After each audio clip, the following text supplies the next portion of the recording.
Hello everyone. तो कैसे हैं आप सब। आज की इस वीडियो में बात करने वाले हैं आपके इग्नू सब्जेक्ट कोड BHDLA 136 की, जो कि आपका एक हिंदी सब्जेक्ट रहने वाला है, जिसकी बुक का नाम क्या है, हिंदी भाषा लेखन कौशल। तो उसके मोस्ट इंपोर्टेंट क्वेश्चन करने वाले हैं, यानी कि आपकी जितनी बुक है ना, उसमें जितने भी चैप्टर्स हैं, उनसे जो इंपॉर्टेंट क्वेश्चन निकलते हैं, जो आपके एग्जाम में हर साल रिपीट हो रहे हैं, उसको हम आज की इस वीडियो में कवर कर लेंगे। यानी कि वन शॉट वीडियो रहने वाली है। देखिए, एक बार इस वीडियो को देख लो और आपका जो पूरा बुक है ना, ये जो सब्जेक्ट है, पूरा कवर हो जाएगा। एग्जाम में जाओगे, क्वेश्चन पेपर देखोगे तो मेरे को याद करोगे, ठीक है, कि हाँ वो वीडियो में सही सारे क्वेश्चन आए हैं, ठीक है ना। तो उस वीडियो को काफ़ी ध्यान से देखना। बाकी आगे हम बात करें तो आप मुझे इंस्टाग्राम पर फॉलो कर सकते हो, मेरा यूजर नेम है, कुछ क्वेरी आप मुझसे पूछ सकते हो, ठीक है।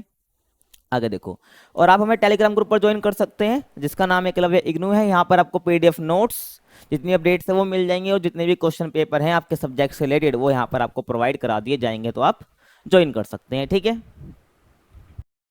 तो देखिए, जो हमारा पहला क्वेश्चन है कि सरकारी पत्राचार की प्रक्रिया को स्पष्ट कीजिए। तो आपको ये बताना है सरकारी पत्राचार होता है, इसकी प्रक्रिया क्या होती है, ठीक है। तो आपको पता होगा जो पत्र होते हैं उसको हम दो भागों में बांट देते हैं, एक औपचारिक पत्र और एक अनौपचारिक पत्र, ठीक है ना। लेकिन औपचारिक पत्र से क्या होता है, एक कदम आगे यानी कि ऊपर, जिसको हम क्या सरकारी पत्राचार कहते हैं, वो क्या होता है, सरकारी पत्राचार होता है, ठीक है। देखो, एक औपचारिक होता है, एक अनौपचारिक होता है। तो औपचारिक पत्रों से एक कदम ऊपर एक सरकारी पत्राचार होता है, जिसके बारे में हमें बात करनी है, ठीक है।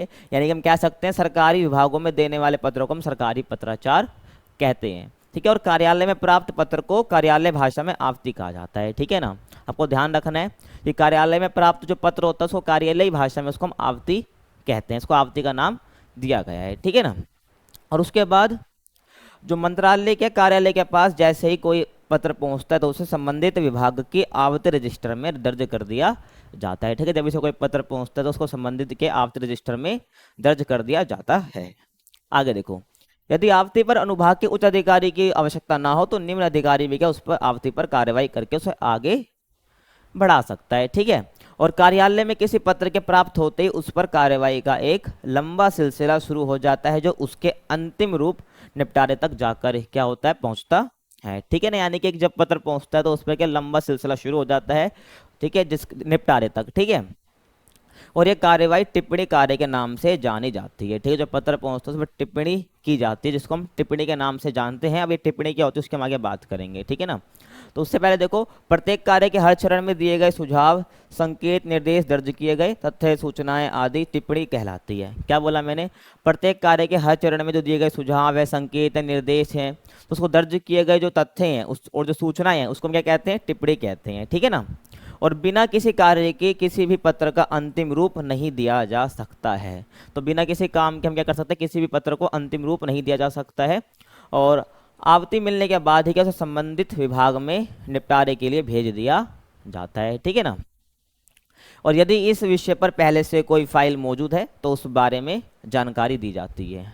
यदि पहले से कोई फाइल है तो उसको क्या जानकारी दे दी जाती है, अन्यथा क्या होता है, अन्यथा उस पर के एक नई फाइल बनाकर आवृत्ति को आगे बढ़ा दिया जाता है, ठीक है ना। ध्यान रखना। अब टिप्पणी लेखन के समय ध्यान रखने योग्य बातें कौन कौन सी हैं, ठीक है। तो ध्यान रखना, जो टिप्पणी होनी चाहिए वो संक्षिप्त होनी चाहिए, उसमें तार्किक विचार होने चाहिए और स्पष्टता होनी चाहिए, ठीक है ना। और उसमें तटस्थता होनी चाहिए। इनके सब बारे में बात करेंगे। तो पहले हम बात करते हैं संक्षिप्त। तो टिप्पणी में क्या बात संचित और प्रभावपूर्ण ढंग से होनी चाहिए, ठीक है ना। संक्षिप्त होनी चाहिए और संचित और प्रभावपूर्ण ढंग से क्या होनी चाहिए, टिप्पणी में जो सुझाव जो निर्देश दिए जाते हैं उसको हम टिप्पणी कहते हैं, ठीक है। तो संक्षिप्त होने चाहिए। उसके बाद तार्किक विचार क्रम, पूरी टिप्पणी एक तार्किक विचार के साथ लिखनी जानी चाहिए और टिप्पणी में हर पृष्ठ एक दूसरे से संबंधित हो ताकि उस पर क्या कार्यवाही की जा सके। क्या बोला गया है, जो पूरी टिप्पणी पर एक तार्किक विचार के साथ लिखी जानी चाहिए, मतलब कुछ भी लिखा हो तो उसके पीछे तर्क हो, ठीक है ना। तो जिसमें क्या हर पृष्ठ जो है एक दूसरे से संबंधित भी होना चाहिए और उस पर क्या कार्यवाही की जा सके, यानी कि तार्किक विचार क्रम, एक ऐसे क्रम से क्या पृष्ठ जुड़े हों जिसपे क्या कार्यवाही आसानी से की जा सके। उसके बाद है स्पष्टता, ठीक है। तो टिप्पणी में बात स्पष्ट रूप से और सरल तरीके से लिखी जानी चाहिए। जो टिप्पणी लिखी गई है उसमें जो बात है वो सरल तरीके से, स्पष्ट तरीके से लिखी जानी चाहिए ताकि क्या समझ में वो आ सके। आगे देखो, तटस्थता, ठीक है। तो टिप्पणी में किसी संस्था व्यक्ति के बारे में व्यक्तिगत बातें ना करके केवल अपनी समस्या और समाधान के बारे में लिखना चाहिए, ठीक है ना। तो तटस्थता का मतलब होता है कि किसी भी किसी के लिए बायस्ड ना होना, ठीक है, मतलब कि तटस्थ रहना, जो समस्या है उसी पर काम करना, उसी के बारे में बातें करना, लिखना, ठीक है ना, यानी समाधान, समस्या के समाधान के बारे में लिखना, किसी व्यक्ति के बारे में बातें ना करना उस टिप्पणी में, ठीक है ना। और टिप्पणी लिखने के बाद क्या होता है, टिप्पणी लिखने के बाद एक खास तरह के कागज का प्रयोग होता है जिसे हम क्या नोटशीट कहते हैं। तो टिप्पणी लिखने के बाद क्या होता है, एक खास तरह के कागज का प्रयोग होता है, उसे हम क्या बोलते हैं, नोटशीट बोलते हैं। और तैयार की गई जो नोटशीट है, तो तैयार की गई नोटशीट को क्या संबंधित अधिकारी और विभाग सावधानी पूर्वक पढ़ते हैं, और यदि वह अपनी ओर से कोई बातें सुझाव देना चाहते हैं तो उसे क्या संबंधित अधिकारी के पास भेज सकते हैं या भेजा जा सकता है, ठीक है। तो टिप्पणी के बाद क्या होता है, एक कागज होता है जिसका प्रयोग किया जाता है, उसे नोटशीट कहते हैं। नोटशीट को फिर आगे भेजा जाता है संबंधित अधिकारी और विभाग के पास। उसके बाद अगर उन्हें कुछ सुझाव देने होते हैं तो उससे क्या संबंधित अधिकारी के पास भेज देते हैं। अगर नहीं देना होता है तो वो क्या उसको आगे भेज देते हैं। आया समझ। और जिन मामलों को निपटारा करने में विभाग स्वयं सक्षम होता है तो उन्हें आगे ना भेजकर वह स्वयं के निर्णय दे देता है, ठीक है ना। मान लो कि जिन मामलों को क्या निपटारा करना आसान है, वो खुद ही कर सकता है विभाग, तो उसको आगे ना भेजकर वो स्वयं निर्णय दे देता है, ठीक है। और इस प्रकार सरकारी पत्राचार की प्रक्रिया को संपन्न किया जाता है, ठीक है ना। और जिसके द्वारा सामान्य नागरिक अपनी समस्या संबंधित विभाग से पूछकर हल भी मांग सकता है, और संबंधित विभाग उस पर क्या विचार विमर्श कर समस्या हल करने का पूरा प्रयास करता है, ठीक है। तो सरकारी पत्राचार को समझ आ गया होगा कि भाई जो भी सरकारी विभाग है उसमें जो दिया गया पत्र उसको हम सरकारी पत्राचार कहते हैं। वो जो समस्या उस पत्र में लिखी गई उसका हल करना ही कि एक तरह से पूरा प्रोसेस होता है सरकारी पत्राचार का, ठीक है ना। ये आपको समझ आ गया होगा। आगे देखो, अगला क्वेश्चन है हमारा, अनुवाद की प्रक्रिया में अर्थ ग्रहण का आशय स्पष्ट कीजिए। तो आपको ये बताना है कि जो अनुवाद की प्रक्रिया होती है, यानी कि जो ट्रांसलेशन की जो प्रक्रिया होती है, जो प्रोसेस होता है, उसमें अर्थ ग्रहण का आशय स्पष्ट करना है, उसका अर्थ ग्रहण का मतलब क्या होता है, ठीक है। आपको पता है लेखन कार्य जो है बहुत से रूपों में किया जाता है, तो उसमें से एक क्या अनुवाद भी है, ठीक है ना। जो लेखन कार्य बहुत तरीके से किया जाता है लिखने का काम, तो उनमें से एक क्या अनुवाद भी है, यानी कि ट्रांसलेशन भी है। तो अनुवाद क्या होता है, अनुवाद के द्वारा एक भाषा से दूसरी भाषा में अपने भावों विचारों को प्रकट किया जाता है, ठीक है। आपने ट्रांसलेट वर्ड सुना होगा, अनुवाद भी सुना होगा। किसी भी भाषा के कुछ शब्द या कुछ लेख है उसको हम दूसरी भाषा में क्या कर रहे हैं, बदल रहे हैं, परिवर्तन कर रहे हैं, तो उसको हम अनुवाद कहते हैं, ठीक है। तो यहाँ पर यही बताया गया भाई अनुवाद के द्वारा एक भाषा से दूसरी भाषा में अपने भाव विचारों को प्रकट किया जाता है, ठीक है। और अनुवाद के लिए कला है, ठीक है ना, और इसका ज्ञान अनुवादक को होना आवश्यक है, ठीक है। तो अनुवाद एक कला है, ये हर किसी के बस की नहीं है, तो उसका ज्ञान होना बहुत जरूरी है। और अनुवाद के एक पूरी प्रक्रिया के तहत किया जाता है, ठीक है ना। ये नहीं कि बस उठे और हो गया पूरा, तो एक प्रोसेस होता है, एक प्रक्रिया होती है, ठीक है ना। तो अनुवाद की प्रक्रिया में सर्वप्रथम अर्थ ग्रहण का द्वितीय स्थान पर संप्रेक्षण को रखा जाता है। मतलब क्या बोला है कि भाई अनुवाद की प्रक्रिया में सर्वप्रथम अर्थ ग्रहण और दूसरे स्थान पर संप्रेक्षण को रखा जाता है, ठीक है। पहले पे क्या रखा, अर्थ ग्रहण, और दूसरे पे संप्रेक्षण को रखा जाता है। अर्थ ग्रहण संप्रेक्षण क्या होता है इसकी हम बात कर लेते हैं। तो देखो, अनुवादिक क्रिया में अर्थ ग्रहण की प्रक्रिया को निम्नलिखित रूप से हम विस्तार पूर्वक बात बता सकते हैं, यानी कि जो अर्थ ग्रहण की प्रक्रिया होती है उसका मतलब क्या होता है, ठीक है ना। तो देखो, अर्थ ग्रहण, तो अनुवादक को मूल भाषा व स्रोत भाषा दोनों का ज्ञान होना अत्यंत आवश्यक है। मूल भाषा मतलब जिसमें वो लिखा गया है, ठीक है, और जिस भाषा में उसको परिवर्तन या चेंज करना है उसको हम स्रोत भाषा कह रहे हैं, ठीक है ना। तो उसको दोनों ही भाषा का ज्ञान होना चाहिए, मतलब कि जिस भाषा में वो ट्रांसलेट कर रहा है, अनुवाद कर रहा है, उसका भी ज्ञान होना चाहिए, और जिस भाषा में पहले से वो मौजूद है उसका भी उसको ज्ञान होना जरूरी है, ठीक है। यहाँ पर यह बोला गया है, और इसके अभाव में अनुवाद क्रिया संपन्न नहीं की जा सकती है, ठीक है। अगर उसको क्या मूल भाषा स्रोत भाषा दोनों में से किसी एक के बारे में भी ज्ञान नहीं है तो अनुवाद करना मुश्किल है, ठीक है, असंभव हो जाता है, ठीक है। और जिस भाषा से अनुवाद किया जाता है उसे क्या स्रोत भाषा कहते हैं। मैंने बोला जिस भाषा से हम कर रहे हैं उस स्रोत भाषा कहते हैं, और जिसमें उसको करना है तो उसको हम लक्ष्य भाषा कहते हैं, ठीक है। तो क्या बोला मैंने, जिस भाषा से अनुवाद किया जाता है, ठीक है ना, और जिस भाषा में करना है उसे हम लक्ष्य भाषा कहते हैं। मान लो मैं कोई हिंदी में हिंदी का कोई टेक्स्ट है, कोई लेख है, उसको मुझे इंग्लिश में करना है, तो हिंदी मेरी यहाँ पर क्या हो जाएगी, हिंदी हमारी यहाँ पर क्या हो जाएगी, स्रोत भाषा है, ठीक है। इंग्लिश में मुझे ट्रांसलेट करना तो मेरी लक्ष्य भाषा हो जाएगी। तो हिंदी मेरी स्रोत भाषा और इंग्लिश मेरी लक्ष्य भाषा यहाँ पर हो जाएगी, ठीक है ना। और अनुवाद क्रिया में अनुवादक को कुछ भी नया जोड़ने या घटाने की अनुमति नहीं होती है, ठीक है। जैसा है उसको वैसे ट्रांसलेट करना होता है, उसमें कुछ घटाना या नया जोड़ने की अनुमति उसको नहीं होती है अनुवादन की क्रिया में, ठीक है। एज इट इज आपको एग्जाम में लिख के आना जैसे मैं बता रहा हूँ, ठीक है, कुछ भी नया जोड़ने की जरूरत इसमें नहीं है। उसके बाद देखो शब्द बोध क्या होता है, ठीक है। अर्थ ग्रहण की हम बात करें तो शब्द बोध इसमें एक आता है। तो अर्थ ग्रहण करने के लिए आपको सर्वप्रथम क्या उस साहित्य को पढ़ना अनिवार्य है, ठीक है। अर्थ जानने के लिए तो उस जो मूल भाषा उसकी है तो उसको पढ़ना जरूरी है, ठीक है, तो ध्यान रखना। तो जिसे आप क्या अनुवाद करना चाहते हैं, ये पढ़ने की प्रक्रिया को 2 बार करना जरूरी है। 2 बार पढ़ने के बाद आपको क्या कुछ ऐसे शब्द अवश्य प्राप्त होंगे जिनका अर्थ अनुवादक को ज्ञात नहीं होगा, ठीक है। इसके लिए क्या अनुवादक शब्दकोश की सहायता ले सकता है। तो सबसे पहले ये बोला है कि उसको क्या है पढ़ लेना है 2 से 3 बार। कुछ ऐसे शब्द मिलेंगे जिसको क्या वो जो अनुवादक है उसको नहीं पता होगा, तो उससे क्या उसको शब्दकोश की सहायता ले लेनी चाहिए, यानी कि शब्दों का उससे बोध हो जाएगा, ठीक है ना, 2-3 बार पढ़ने के बाद, ठीक है। तो जो साहित्य को ट्रांसलेट करना उसको 2 बार पढ़ लेना चाहिए, ठीक है, पढ़ना उसको अनिवार्य है। आगे देखो, और शब्द का अर्थ जाने बिना अनुवाद क्या करना मुश्किल है, अनुचित होगा, ठीक है। इससे क्या मिस्टेक होने के चांस बहुत ज़्यादा हैं। और एक शब्द के बहुत से अर्थ होते हैं, ठीक है, और प्रसंग के अनुसार जिस अर्थ की आवश्यकता है उसे क्या उपयोग करना उचित होगा, ठीक है। समझ आया, मतलब कि यहाँ पर बोला है कि एक शब्द के बहुत से अर्थ होते हैं और प्रसंग का जो हमें प्रसंग के अनुसार जिस अर्थ की हमें आवश्यकता है उसी का उपयोग हमें करना चाहिए, वही क्या उचित भी होगा, ठीक है। तो ध्यान रखना है। और अनुवादक का शब्द ज्ञान उच्च स्तर पर होना चाहिए। जिसका शब्द ज्ञान ही बहुत कम है वो कैसे अनुवाद करेगा, ठीक है, वो पूरे पूरे चांस है कि वो गलत ही करेगा, ठीक है। तो ध्यान आपको रखना है कि जो अनुवादक का शब्दकोश का जो ज्ञान है वो ऊंचे स्तर का होना चाहिए। आगे देखो, वाक्य बोध, ठीक है, अभी अर्थ ग्रहण की प्रक्रिया हमारी चल रही है, तो ध्यान रखना। तो प्रसंग के अनुसार शब्दों का चयन मात्र से ही क्या है अनुवाद कार्य संपन्न नहीं किया जा सकता है, ठीक है। वही शब्दों का चयन कर लिया उससे कि अनुवाद कार्य संपन्न हो गया, तो ऐसा नहीं है, ठीक है ना। इन शब्दों के क्या है इन शब्दों को एक तार में पिरोकर एक सही वाक्य बनाना भी जरूरी है, ठीक है। क्या बोला गया है यहाँ पर कि जो शब्दों के बारे में जानना तो इससे काफ़ी नहीं है, उन शब्दों को एक तार में सही तरीके से पिरोकर वाक्य बनाना भी जरूरी होता है, ठीक है। और वाक्यों के द्वारा ही भाषा का निर्माण होता है, ठीक है भाई। शब्द से क्या बनते हैं, वाक्य बनते हैं, और वाक्य से ही बोलता है वाक्य से ही क्या होता है हमारा भाषा का निर्माण होता है, ठीक है। यहाँ पर ये बोला गया, ध्यान रखना। और जब तक अनुवादक वाक्यों में शब्दों की सार्थकता ना समझे वाक्य रचना अर्थहीन होती है, ठीक है। तो यहाँ पर यही बताया गया है कि जब तक ये जो अनुवादक है वाक्यों में शब्दों की सार्थकता का ना समझे, ठीक है, कि शब्दों की इम्पोर्टेंस क्या है, अहमियत क्या है, तब तक क्या है जो वाक्य रचना है वो अर्थहीन होती है, ठीक है। और जब तक क्या अनुवादक वाक्य का अर्थ अच्छी तरह नहीं समझ लेता तो अनुवाद क्या कार्य असफल ही होगा।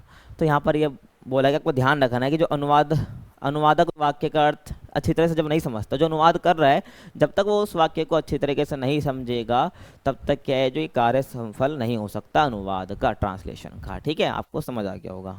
आगे देखो, रचना बोध, ठीक है, ये क्या होता है। तो अनुवादक के पास सही शब्द बोध व वाक्य बोध होना जरूरी है, परंतु विचार कीजिए अनुवादक में सही शब्दों का चयन हुआ और सही वाक्यों का निर्माण किया है, परंतु अंत में उसे क्या रचना करनी होती है, ठीक है ना। उसने शब्द ले लिया, वाक्य बना लिया, उसके बाद उसको रचना भी ढंग से करनी होती है, ठीक है। तो विषय की समुचित जानकारी रचना बोध के लिए आवश्यक है। जो विषय है, मान लो जो अनुवाद का विषय है ना जिसको आप ट्रांसलेट कर रहे हो, तो उसकी जानकारी आपको होना बहुत जरूरी है, ठीक है। तो यहाँ पर आपको ये बताया गया है, तो विषय की पूरी जानकारी होना बहुत जरूरी है, ठीक है ना। और इस प्रकार स्पष्ट है कि अनुवादन की प्रक्रिया में मुख्य रूप से अर्थ ग्रहण और संप्रेषण का कार्य किया जाता है, ठीक है। और अर्थ ग्रहण के अंदर सर्वप्रथम क्या करते हैं, शब्दों का सही ज्ञान, उन शब्दों से सही वाक्यों का निर्माण होता है और आखिर में एक रचना का निर्माण किया जाता है, ठीक है। पहले शब्द चुने, फिर वाक्य बनाए, फिर एक रचना पूरी हमने बना दी, ठीक है, अनुवाद कर दिया मतलब कि, तो इससे क्या होता है हमारा अनुवाद कार्य पूरा हो जाता है, ठीक है। जिसके अनुवादन का कार्य का सफलता की ओर बढ़ता है और वह पाठक अनुवाद की जो अनुवाद की गई सामग्री को क्या सटीक अर्थ ग्रहण कर पाता है। मतलब कि जो मान लो इंग्लिश को मैंने हिंदी में ट्रांसलेट करा ना, तो जो इंग्लिश में था वो हिंदी में मिलेगा अगर उस प्रोसेस को पूरा फॉलो करता है, ठीक है, ध्यान रखना आप। आगे देखो, अब जो हमारा अगला क्वेश्चन आता है भाई, समाचार लेखन की प्रक्रिया को स्पष्ट कीजिए, ठीक है। जो समाचार लेखन है, समाचार लेखन कैसे किया जाता है आपको ये बताना है, ठीक है ना। काफी इंपॉर्टेंट क्वेश्चन है, कई बार आपके एग्जाम में ये आता रहता है, तो ध्यान रखना कि भाई समाचार लेखन किस प्रकार से किया जाता है। तो समाचार पत्र जो होता है वो आम इंसान को सामाजिक, आर्थिक, खेलकूद और जीवन के अन्य पहलुओं से संबंधित जानकारी प्रदान करता है। आप देखते होंगे सुबह सुबह जो बड़े बुढ़े होते हैं, जवान भी आजकल के टाइम पे बहुत क्या करते हैं, अखबार पढ़ते हैं, ठीक है ना। आपने देखा होगा खबर पढ़ते रहते हैं, तो वो क्या करते हैं उनको सामाजिक जानकारी मिलती है, आर्थिक जानकारी मिलती है, खेल कूद और जीवन के जो अन्य पहलू हैं उसकी जानकारी उनको मिलती है समाचार पत्र में, ठीक है। तो समाचार पत्र हर कोई पढ़ता है, ठीक है। और समाचार पत्र से हमें पता चलता है विदेशों में क्या हो रहा है, ठीक है ना। और ये सूचना भी एक आम जन को पता चलते ही विदेशों में क्या हो रहा है, देश में क्या चल रहा है, तो वो किससे पता चलती है? हमें समाचार पत्र से पता चलती है। तो इसलिए हमें समाचार लिखा कैसे जाता है तो उसकी जानकारी तो हमें होनी ही चाहिए।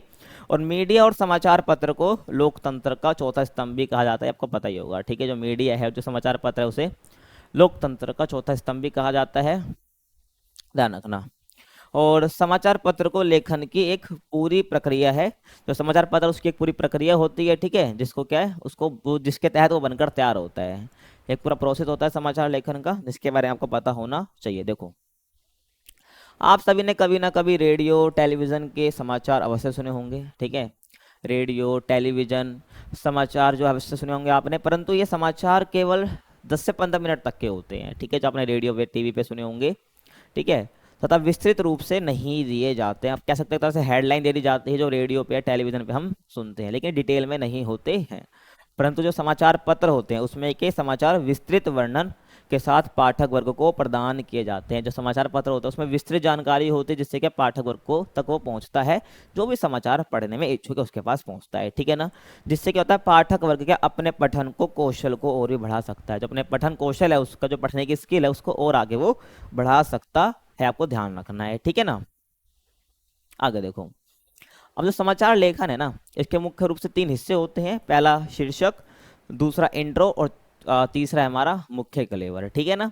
तो शीर्षक, इंट्रो, मुख्य कलेवर, तीनों के ऊपर हम डिटेल में बात कर लेते हैं, ठीक है ना, ध्यान रखना। तो पहला है शीर्षक। शीर्षक आप समझ सकते हो, टाइटल, ठीक है ना।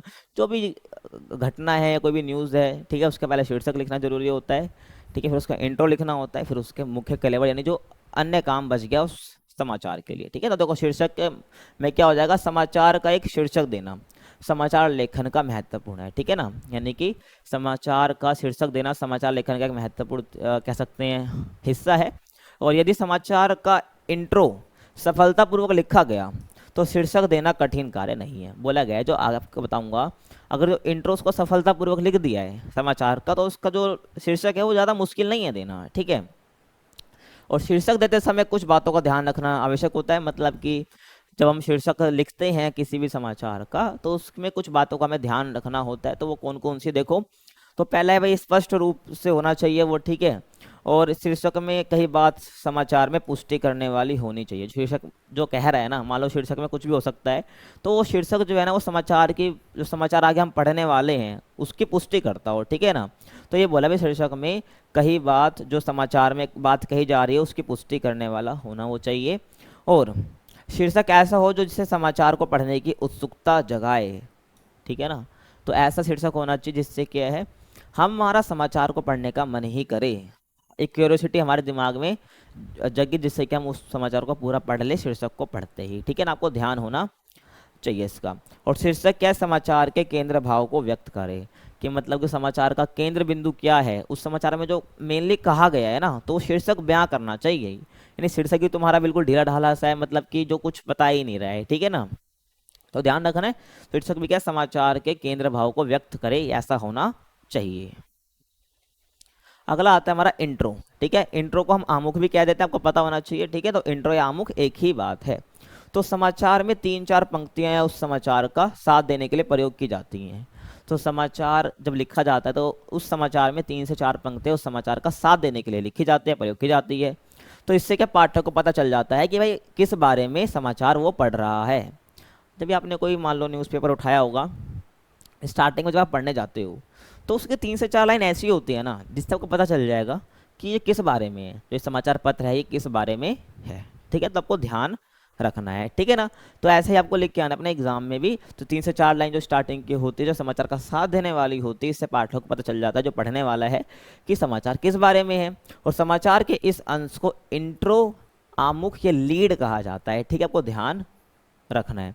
और इंट्रो लिखते समय कुछ बातों का ध्यान रखना आवश्यक होता है, कि भाई वो क्या, कब, कहाँ, कैसे और कौन सी घटना, इन 5 बातों पर ध्यान रखना आवश्यक है। मतलब कि बोला गया है, जब हम इंट्रो लिखते हैं तो हमें कुछ बातों का ध्यान रखना चाहिए। मतलब कि वो घटना क्या है, कब हुई, कहाँ हुई, कैसे हुई और कौन सी घटना है। तो इन 5 बातों का ध्यान रखना बहुत जरूरी होता है इंट्रो या आमुख में, ठीक है, ध्यान रखना है आपको। आगे देखो, मुख्य कलेवर, ठीक है, लास्ट वाला पार्ट जो समाचार लेखन का होता है। तो यह इंटरव्यू के बाद विस्तार पूर्वक दी जाने वाली जानकारी होती है, ठीक है। तो हमने देखो शीर्षक दे दिया, ठीक है, इंट्रो लिख दिया, उसके बाद जो विस्तार पूर्वक जानकारी देनी है ना वो मुख्य कलेवर इसको हम कहते हैं, ठीक है। तो विस्तार पूर्वक जो जानकारी दी जाती है ना घटना की, तो वो मुख्य कलेवर में दी जाती है, और इसमें पाठक वर्ग को क्या सारी प्रकार की सूचनाएं प्रदान की जाती है। बाकी जो इंपॉर्टेंट होती है वो तो इंट्रो में ही दे दी जाती है, ठीक है ना। तो इस भाग में कभी कभी आपको गैर जरूरी सूचनाएं भी देखने को मिल सकती है, तो आपको पता होना चाहिए इस बारे में, ठीक है ना। कई बार आपने देखा भी होगा, जब आप नीचे नीचे चले जाते हो, मतलब कि आपने कोई लेख देखा, ठीक है, आपने स्टार्टिंग में पढ़ा, आपको अच्छा लगा, लेकिन अब जैसे आप नीचे थोड़ा पढ़ते जाते हो तो आपको कुछ ऐसा लगेगा यार तो कुछ काम की चीज़ है ही नहीं, ठीक है। तो मुख्य कलेवर यहाँ से स्टार्ट हो गया, आप समझ सकते हो, ठीक है। तो ऐसा बांटा जाता है समाचार लेखन को, ठीक है ना। और तुमको गैर जरूरी सूचनाएं भी देखने को मिल सकती है, और इस बात का ध्यान रखना आवश्यक है कि मुख्य कलेवर पाठ में गैर जरूरी व अधूरी सूचनाएं ना हो, ठीक है। जब जो समाचार लिख रहा है, ठीक है, जो आर्टिकल लिख रहा है, तो उसको ध्यान रखना चाहिए भाई जो मुख्य कलेवर क्या भाई गैर जरूरी और जो अधूरी सूचना है उसमें ना हो, यानी कि कड़ी जुड़ रही हो, ऊपर से जो लिखा गया है ना उसकी कड़ी नीचे भी जुड़ रही हो, मतलब कि संबंधित ही हो, आधी दूरी बातें उसमें ना हो। इसके लिए समाचार लेखन के प्रारंभ में ही के तथ्यों को सही से जांच कर लेना चाहिए, ये काफ़ी ज़रूरी होता है, ठीक है। तो स्टार्टिंग से हमें क्या कर लेना चाहिए, जांच कर लेनी चाहिए समाचार की। आगे समझ, आगे देखो, महत्वपूर्ण सूचना और तथ्यों को महत्व देना चाहिए, वह महत्वपूर्ण इन सूचनाओं को समाचार से हटा देना चाहिए। ये बोला गया भाई कि जो महत्वपूर्ण सूचनाएं होती हैं और जो तथ्य होते हैं उनको महत्व देना चाहिए, बाकी जो जरूरी नहीं है उनको हटा देना चाहिए, ठीक है ना। मुख्य कलेवर के बारे में आपको बता रहा हूँ। और बचे हुए तथ्यों को एक क्रम से लगाकर पाठक वर्ग के सामने प्रस्तुत करना चाहिए। जो बचे हुए तथ्य हैं, ठीक है ना, उनको एक साथ लगा दो, ठीक है ना, जिससे क्या पाठक वर्ग के सामने उसको प्रस्तुत करना, ताकि वो एक तरह से क्रम में वो समझ पाए कहानी को या समाचार को। और समाचार के केंद्र में शीर्षक को रखना अति आवश्यक है। समाचार को निष्पक्ष होकर पाठक वर्ग के सामने प्रस्तुत करना चाहिए। निष्पक्ष मतलब कि ये नहीं कि वो किसी पार्टी हो या किसी एक संस्था के बारे में बता रहा हो, ऐसा नहीं। जो समाचार है एक तरह से बायस्ड नहीं होना चाहिए, वो तटस्थ होना चाहिए, मतलब जो घटना है जो समाचार है उसी की जानकारी उसको मिलनी चाहिए, पढ़ने वाला यानी पाठक वर्ग जो है, यानी कि हम कह सकते हैं निष्पक्ष होना चाहिए हमारा समाचार है, ठीक है। आगे देखो, और तथ्यों को तोड़ मरोड़ कर बिल्कुल प्रस्तुत ना करें। समाचार की भाषा सरल स्पष्ट होनी चाहिए। जो तथ्य है उसको भाई सरल स्पष्ट तरीके से क्रम से लगाना चाहिए, तोड़ मरोड़ का बिल्कुल भी यूज नहीं करना चाहिए। और समाचार की जो भाषा है वो सरल और स्पष्ट होनी चाहिए, आपको ध्यान रखना है, ठीक है ना। और समाचार पत्र लिखते समय यदि संपादक इस प्रक्रिया का पालन करे तो समाचार अत्यंत क्या प्रभावशाली होगा। जो संपादक होता है, जो मेन व्यक्ति हम कह सकते हैं, अगर वो इस प्रक्रिया को क्या फॉलो करता है, पालन करता है, तो जो समाचार निकल कर आएगा, हम कह सकते हैं जो आर्टिकल निकल कर आएगा वो बहुत ही प्रभावशाली होगा, ठीक है ना। और लेखन के मुख्य रूप से 3 चरण दिए गए हैं, और इन चरणों में कुछ ना कुछ बातों का ध्यान रखना आवश्यक है। 3 चरण तो है, शीर्षक, इंट्रो और हमारा मुख्य कलेवर है, ठीक है। तो 3 को क्या मैं ध्यान रखना होता है जब समाचार हम लिख रहे होते हैं। अगला क्वेश्चन देखो, आख्यान लेखन की विशेषता बताइए, ठीक है। तुम्हारा क्वेश्चन क्या कह रहा है कि आख्यान लेखन की विशेषता हमको बतानी है, ठीक है। तो इससे पहले आपको ये पता होना चाहिए आख्यान लेखन होता क्या है, तो उसकी हम बात करते हैं। तो देखो, मनुष्य में अपनी क्या संवेदना होती है, भावनाएं होती है, विचार होते हैं, ठीक है, जिसको क्या अभिव्यक्त वो करना चाहता है, ठीक है। जिसको व्यक्त करता है, कैसे करता है, वो भाषा का प्रयोग करता है, लिपियों का सहारा वो लेता है अपनी भावनाओं, संवेदनाओं और विचारों को व्यक्त करने के लिए, ठीक है। तो आख्यान लेखन क्या इसी कला में से एक है, जो कि क्या है, जो लेख लिख रहा है ना, जो लेखक है, वो उस लेख में अपनी भावनाओं को भी ऐड कर देता है, ठीक है। तो वो क्या बन जाता है, आख्यान लेखन बन जाता है। इसके बाद हम आगे करेंगे। तो आख्यान लेखन मनुष्य की संवेदनात्मक अभिव्यक्ति का एक माध्यम है, ठीक है ना। तो ध्यान रखना, जो उसकी फीलिंग्स है वो क्या उसके अभिव्यक्ति का माध्यम क्या आख्यान लेखन हमारा है, ठीक है। तो देखो, आख्यान जो लेखन है ये व्यक्तिपरकता के साथ साथ वस्तुनिष्ठता भी झलकती है, ठीक है, यानी कि इसमें व्यक्तिगत बातें भी झलकती हैं, ठीक है। व्यक्तिगत बातों का मतलब उसकी भावना, उसके विचार हमें देखने को मिलते हैं, ठीक है, और उसकी वस्तुनिष्ठता भी हमें देखने को मिलती है, ठीक है। आख्यान लेखन में क्या भाव और विचारों को लेखक के चित्रों के माध्यम से जो है बताता है, ठीक है ना। जो उसके विचार, जो भाव है, जो लेखक क्या है उसको चित्रों के माध्यम से बताता है, ठीक है, यानी व्यक्त करता है, और बीच बीच में सीधे सीधे अपनी बात भी कहने लगता है, ठीक है ना, जो मैंने आपको स्टार्टिंग में बताया था। और जो आख्यान लेखन में क्या लेखक अपनी स्मृति के आधार पर घटना और व्यक्तियों का वर्णन करता है, ठीक है, अपनी स्मृति के आधार पर जो घटना है उसका वर्णन वो करता है, ठीक है ना। ध्यान रखना है आपको, घटना और व्यक्तियों का वर्णन वो करता है।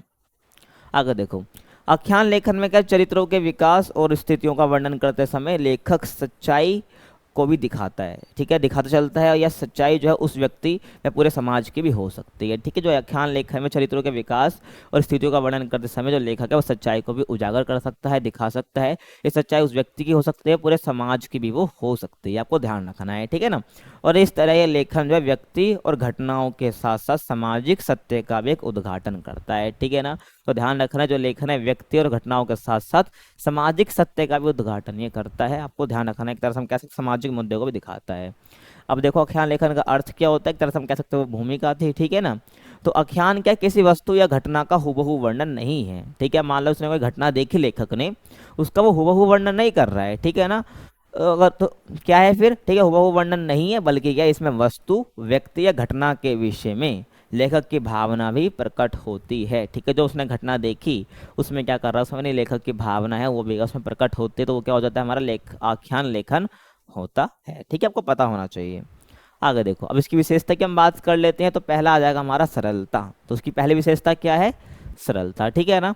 तो किसी भी लेखन में सरलता होना आवश्यक है, यानी सरल मतलब कि सिंपलिसिटी होना बहुत जरूरी है, ताकि जो व्यक्ति उसको पढ़ रहा है उस लेखन को वो उसको समझ सके, ठीक है ना। कठिन नहीं होना चाहिए, जिससे क्या पाठक वर्ग को कोई परेशानी का सामना ना करना पड़े, ठीक है ना। और आख्यान पढ़ने में पाठक को अधिक दिमागी कसरत ना करना पड़े, मतलब कि उसको सर्च वगैरह ना करना पड़े, ठीक है, क्या लिखा हुआ है ये, यानी कि दिमागी कसरत उसको ज़्यादा नहीं करनी पड़े। तो ऐसा क्या होना चाहिए, उसका आख्यान लेखन होना चाहिए, यानी कि सरल होना चाहिए, सीधे बात में कहूँ तो, ठीक है ना। तो आख्यान पढ़ने में क्या पाठक को कोई भी अधिक दिमागी कसरत ना करनी पड़े, और इस बात का ध्यान रखा जाता है, ठीक है। तो पहले विशेषता को ध्यान रखना है, सरलता होती है, ठीक है, आख्यान लेखन में। आगे देखो, प्रत्यक्ष वार्तालाप शैली, ठीक है, यानी कि जो वो लेखन लिखा गया है ना उसमें ऐसा लगे भाई बातचीत हो रही है, ठीक है। तो बातचीत करते हुए उद्देश्य की पूर्ति वो करें। तो देखो, तो इस शैली के अंतर्गत क्या होता है, लेखक की कोशिश रहती है कि वह क्या करे, पाठक वर्ग से सीधे बातचीत करते हुए अपने उद्देश्यों को पूर्ति करे।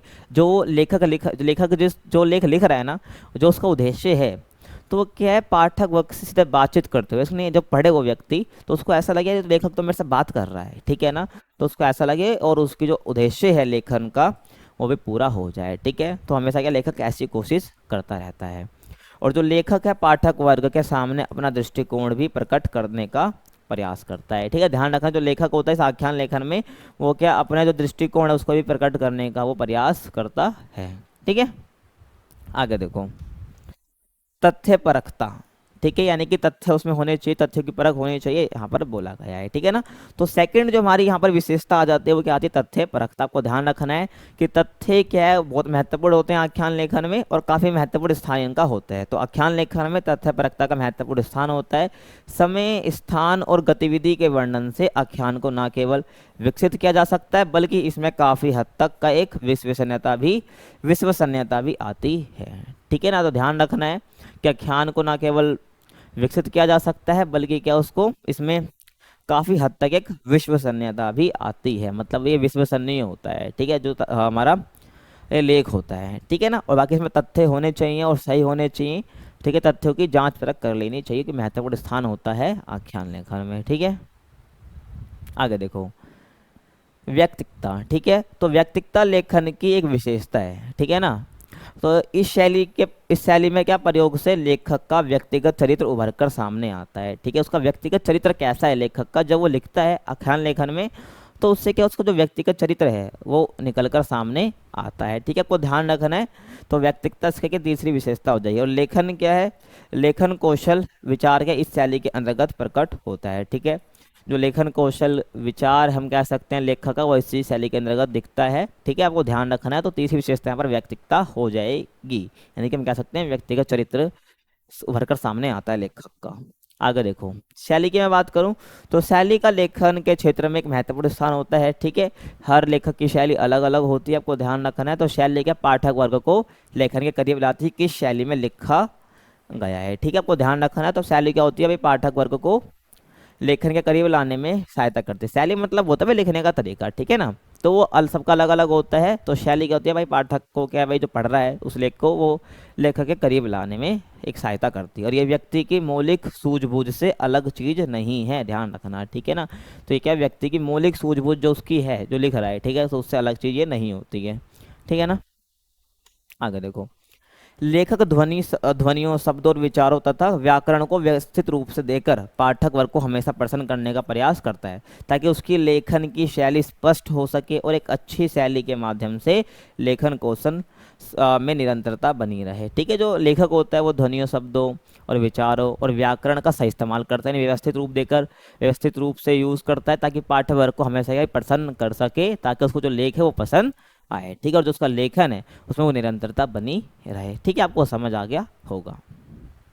आगे देखो, तो इस प्रकार आख्यान की कुछ विशेषता तय है। ठीक है, आख्यान किसी वस्तु या घटना का हूबहू वर्णन नहीं है, बल्कि मैं आपको स्टार्टिंग में बताया था, इसमें क्या वस्तु, व्यक्ति या घटना के विषय में लेखक की भावना, मतलब कि किसी भी वस्तु या व्यक्ति के बारे में वो लिख रहा है लेख, ठीक है, तो उससे संबंधित लेखक की भावना क्या है उसको भी उसमें ऐड करता है। तो इसको हम क्या कहते हैं भाई, आख्यान लेखनम कहते हैं। तो इसलिए आख्यान परक लेखन में एक तरह की निष्ठा का भाव भी समाहित होता है। ठीक है, आपको पता होना चाहिए। आगे देखो, अब जो हमारा अगला क्वेश्चन है, वर्णनात्मक लेखन का आशय स्पष्ट कीजिए। ठीक है, वर्णनात्मक यानी कि किसी भी घटना का, किसी व्यक्ति या समाज में कुछ भी मुद्दा है उसका डिटेल में वर्णन करना। ठीक है, उसकी एक एक चीज़ के बारे में बताना, तो वो हमारा वर्णनात्मक लेखन हो जाएगा। ठीक है, नाम से पता चल रहा है हमें। तो प्रत्येक मनुष्य के विभिन्न प्रकारों से कार्य करता है। ठीक है, और सभी की अपनी अपनी रुचियां होती है। उसी प्रकार साहित्य में भी क्या होती है, सभी लेखकों की अपनी अपनी क्या होती है, रुचि देखी जा सकती है। कोई सार लेखन लिखता है, कोई वर्णनात्मक लेखन लिखता है, तो कोई आख्यान लेखन लिखता है। तो आपको ध्यान रखना है। ठीक है, तो प्रत्येक मनुष्य की होती है अलग अलग रुचि होती है, उसी प्रकार से साहित्य में भी सभी की लेखकों की अपनी अपनी रुचि होती है। ठीक है ना, आपको ध्यान रखना है। ठीक है, देखो आगे, अपनी रचना के लिए लेखक जिस प्रकार की रचना में रुचि रखते हैं उसी में क्या कार्य करना पसंद करते हैं। मतलब जिस प्रकार की उनकी रुचि होती है साहित्य में, उसी प्रकार से वो कार्य करना पसंद करते हैं। और रचना के बहुत सारे प्रकार होते हैं। ठीक है, जैसे वर्णनात्मक लेखन, आख्यान लेखन, तार्किक लेखन आदि। ठीक है, तार्किक लेखन की बात हम आगे क्वेश्चन में करेंगे।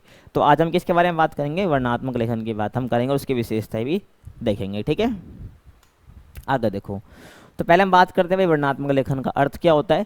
तो उस लेखन के अंतर्गत क्या होता है, लेखक व्यक्ति, स्थान, वस्तु या दृश्य का वर्णन करता है। ठीक है, नॉर्मल हमें पता है, तो किसी व्यक्ति, वस्तु या दृश्य का ही वर्णन करेगा। ठीक है, लेकिन इसमें अलग क्या है, तो किसी व्यक्ति के वर्णनात्मक लेखन तात्पर्य है उसके बाहरी और आंतरिक चीज़ों के बारे में बताना। ठीक है, कुछ हो सकता है, अगर स्थान के बारे में बता रहा है तो उसकी पूरी डिटेल देना। ठीक है, और वहाँ का दृश्य कैसा था, मौसम कैसा था उस स्थान का, तो A to Z चीज़ें हम जो सोच सकते हो। ठीक है, जो आपने देखा उसका डिटेल में बताना।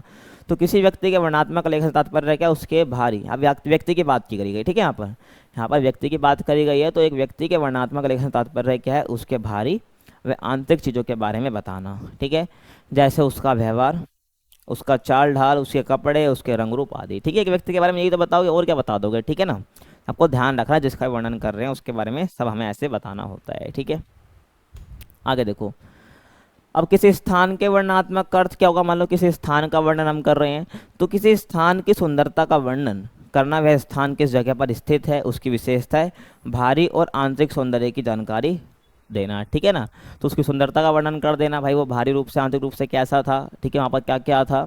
ठीक है, तो वहाँ पर हमें बता देना है। ठीक है, जब हम किसी स्थान का वर्णन करते हैं। ठीक है ना, यानी कि हम कह सकते हैं किसी मुद्दे को या किसी व्यक्ति, किसी स्थान के बारे में हर एक चीज़ बता देना, वो क्या हो जाएगा भाई, हमारा वर्णनात्मक लेखन हो जाएगा। ठीक है ना, वर्णन करना एक तरह से उसका। देखो, तो सभी प्रकार के वर्णन में आंतरिक और बाह्य सौंदर्य जानकारियाँ तथ्य पाठक वर्ग को प्रदान की जाती है। ठीक है, जितने भी प्रकार के वर्णन होते हैं उसमें आंतरिक और बाह्य सौंदर्य जानकारियाँ जो है तथ्य, और जितने भी तथ्य पाठक वर्ग को प्रदान किए जाते हैं।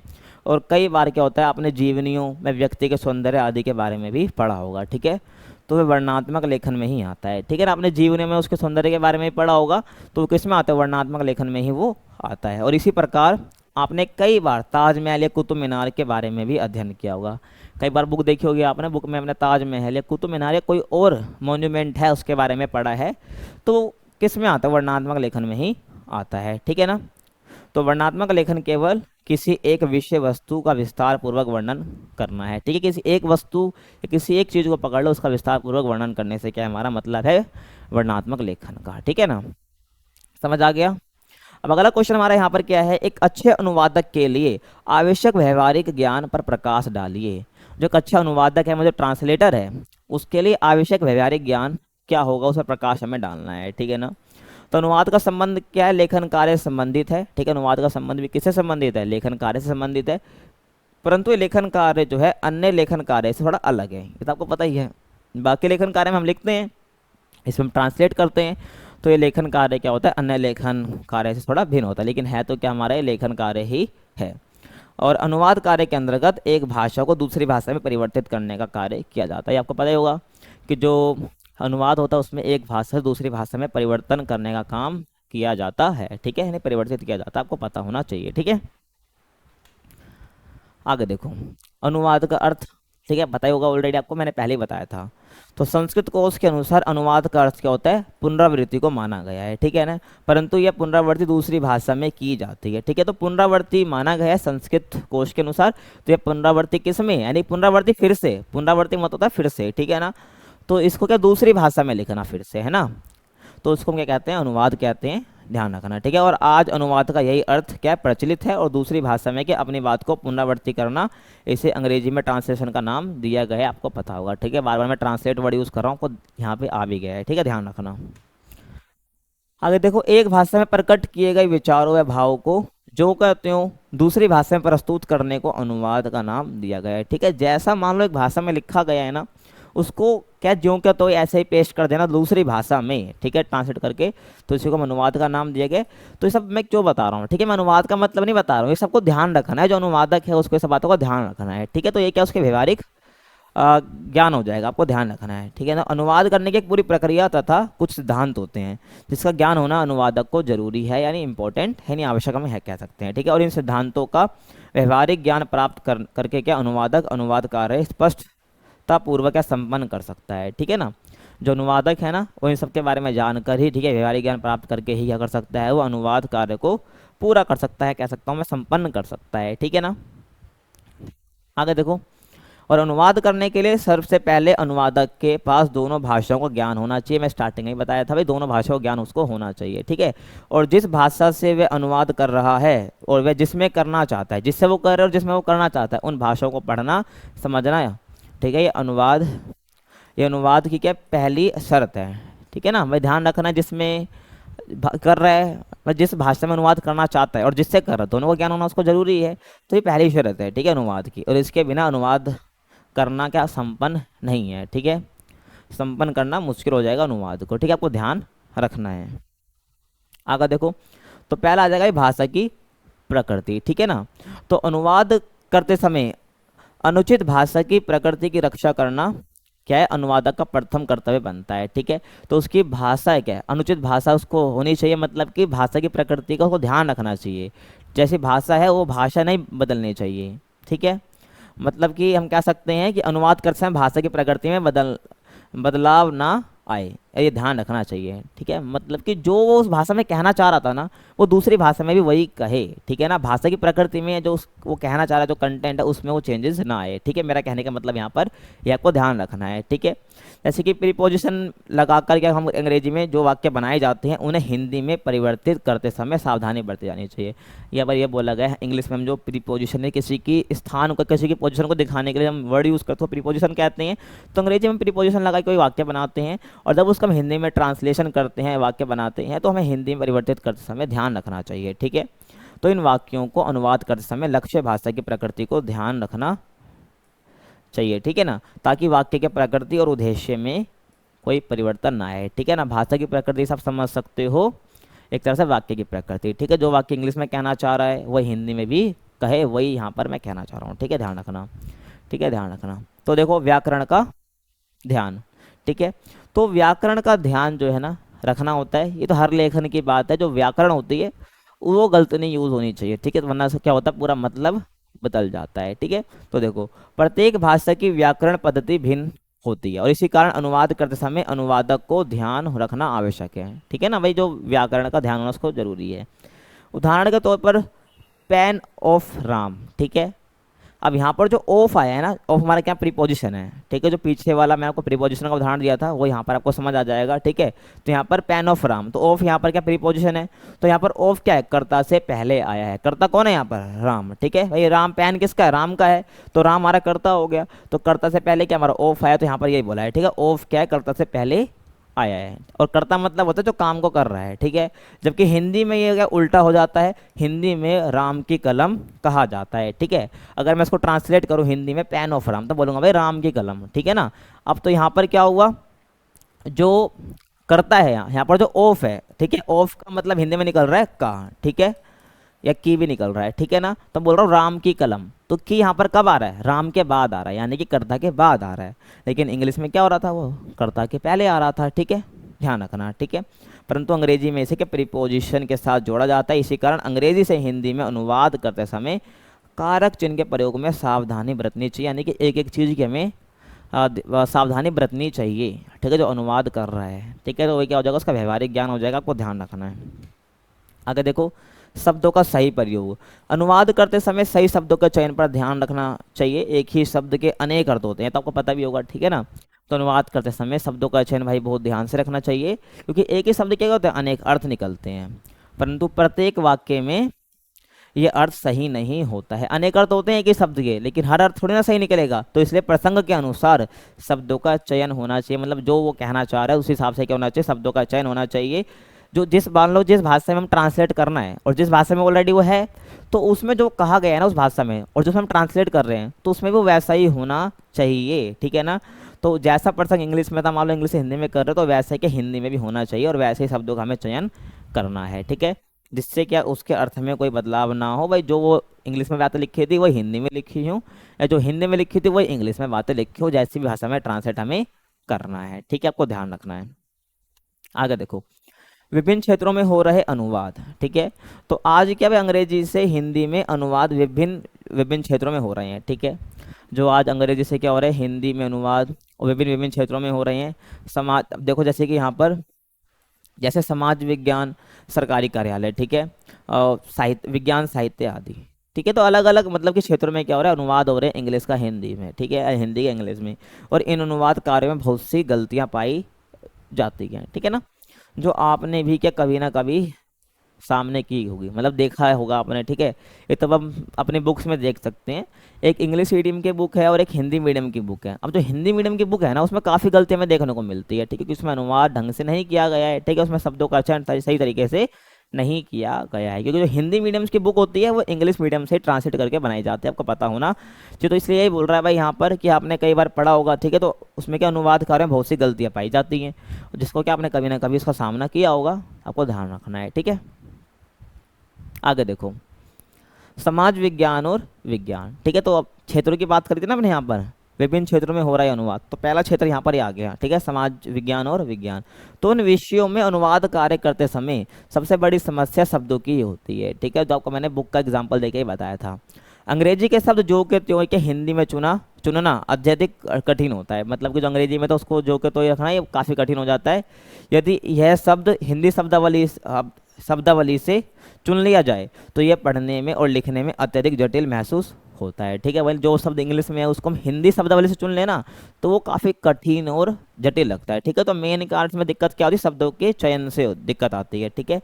और ध्यान रखना, इस प्रकार के विषयों में अनुवाद करते समय शब्दों का ज्ञान होना अत्यंत ही आवश्यक है, मतलब सरल और सही शब्द का ज्ञान होना बहुत जरूरी है, यहाँ पर ही बोला गया है, ठीक है ना। जब हम अलग अलग क्षेत्रों में क्या करते हैं, अनुवाद करते हैं। साहित्यिक अनुवाद, तो एक भाषा से दूसरी भाषा के साहित्य में अनुवाद करना एक कला है, ठीक है। एक इंग्लिश का साहित्य, एक हिंदी का साहित्य है, तो इंग्लिश के साहित्य को हिंदी के साहित्य में ट्रांसलेट करना क्या कला होती है, ठीक है ना। तो देखो, हाँ, और इस प्रकार के अनुवाद में अनुवाद पर अधिक बल दिया जाता है, ठीक है ना। और अनुवादक मूल रूप से विचारों, भाव और भाषा को जो कि तो क्या रूप से डालने का पूरा प्रयास करता है, मतलब कि जो जिस साहित्य में जैसा कहा गया है, ठीक है, तो वैसा ही क्या है उसको दूसरी जब वो साहित्य में ट्रांसलेट कर रहा है, अनुवाद कर रहा है, तो उसको जो के तो के जो भाव है, जो भाषा है, जो विचार है, उसको डालने का प्रयास करता है, आपको पता होना चाहिए, ठीक है ना। आगे देखो, अगर है हमारा स्वतंत्र अनुवाद, ठीक है, जो अनुवाद होना चाहिए वो स्वतंत्र होना चाहिए, मतलब कि बायस्ड नहीं होना चाहिए, वो किसी जो अनुवाद है वो किसी के बारे में ना बताए, ठीक है ना। देखो, इस प्रकार के अनुवाद को सरलतम अनुवाद के रूप में देखा जाता है, ठीक है ना।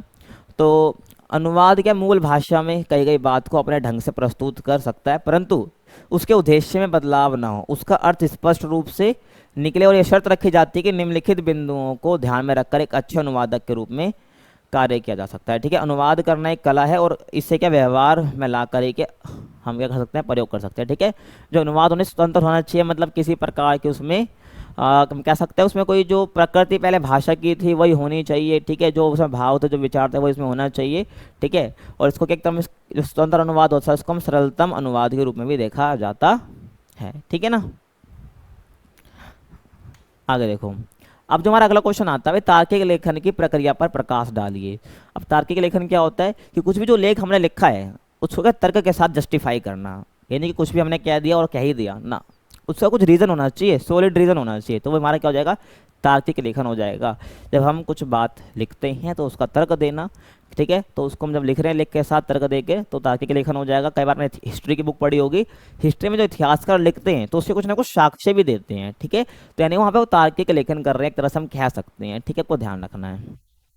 तो देखो, आप गणित के कोई सवाल या विज्ञान की कोई बात पढ़ते हुए समझते हैं तो उसके पीछे के तर्कों को भी अवश्य ही जानते होंगे। ठीक है भाई, जो भी कुछ पढ़ रहे हो, कोई केमिकल रिएक्शन पढ़ रहे हो, कोई इक्वेशन पढ़ रहे हो, तो कुछ भी चाहे पढ़ रहे हो साइंस में या मैथ्स में, ठीक है, तो उसके पीछे कुछ ना कुछ रीज़न आप जरूर पढ़ते होंगे या समझते होंगे। ठीक है, अब रामायण में हनुमान जी का समुद्र से लंका जाना, इस बात का कोई साक्ष्य प्राप्त हमें नहीं हुआ है। ठीक है, अब यहाँ पर एक एग्जाम्पल दिया है। ठीक है ना भाई, जो हनुमान जी गए थे, ठीक है, लंका, अब उसका कोई यहाँ पे साक्ष्य तो हमें नहीं मिलता है, तो जिसके कारण क्या होता है, लोग इसे केवल एक कहानी भी मानते हैं। ठीक है ना, और इसलिए क्या अपनी बात को तर्क के साथ कहना तार्किक लेखन के अंतर्गत आता है। ठीक है, अपनी बातों को तर्क के साथ कहना किसमें, किसके अंतर्गत आता है, ये तार्किक लेखन के अंतर्गत ये आता है, आपको पता होना चाहिए। ठीक है ना, आगे देखो।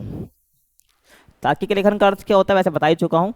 तो तर्कों को आधार बनाकर लेखन कार्य करना। ठीक है ना, जो हम लेखन कार्य कर रहे हैं उसमें क्या तर्कों को आधार बनाया जा रहा है, तर्क के बेस पर लिख रहे हैं हम। ठीक है, तो तार्किक लेखन हो जाएगा। जो कुछ लेखक अपने आसपास देखता है उसे संबंध बनाकर अपने क्या रचनाओं में तर्क के साथ प्रस्तुत करता है। मतलब जो भी लेखक अपने आसपास देखता है उसको जब लेख में लिखता है तो उसके तर्कों के साथ क्या प्रस्तुत करता है। तार्किक लेखन के बिना कोई रचना केवल एक कहानी मात्र है। ठीक है, अगर उसमें मान लो कोई तर्क नहीं है ना लेख में, तो वो एक तरह से कहानी है एक तरह से। ठीक है, उसको पढ़ लो और आनंद लो उसका। ठीक है, उसको मतलब कह सकते हैं उसको जस्टिफाइड वो है नहीं वो, तो उसको मानो मत। ठीक है ना, एक तरह से यहाँ पर ये बोला गया है। ठीक है, वो कहानी मात्र यहाँ पर वो है। और ये तार्किक लेखन एक दिन में अचानक ही नहीं बनता, इसकी पूरी एक प्रक्रिया होती है। ठीक है, वही जो तार्किक लेखन है एक दिन में पूरा नहीं बन जाता, इसकी एक पूरा प्रोसेस होता है, आपको ध्यान रखना है। ठीक है ना,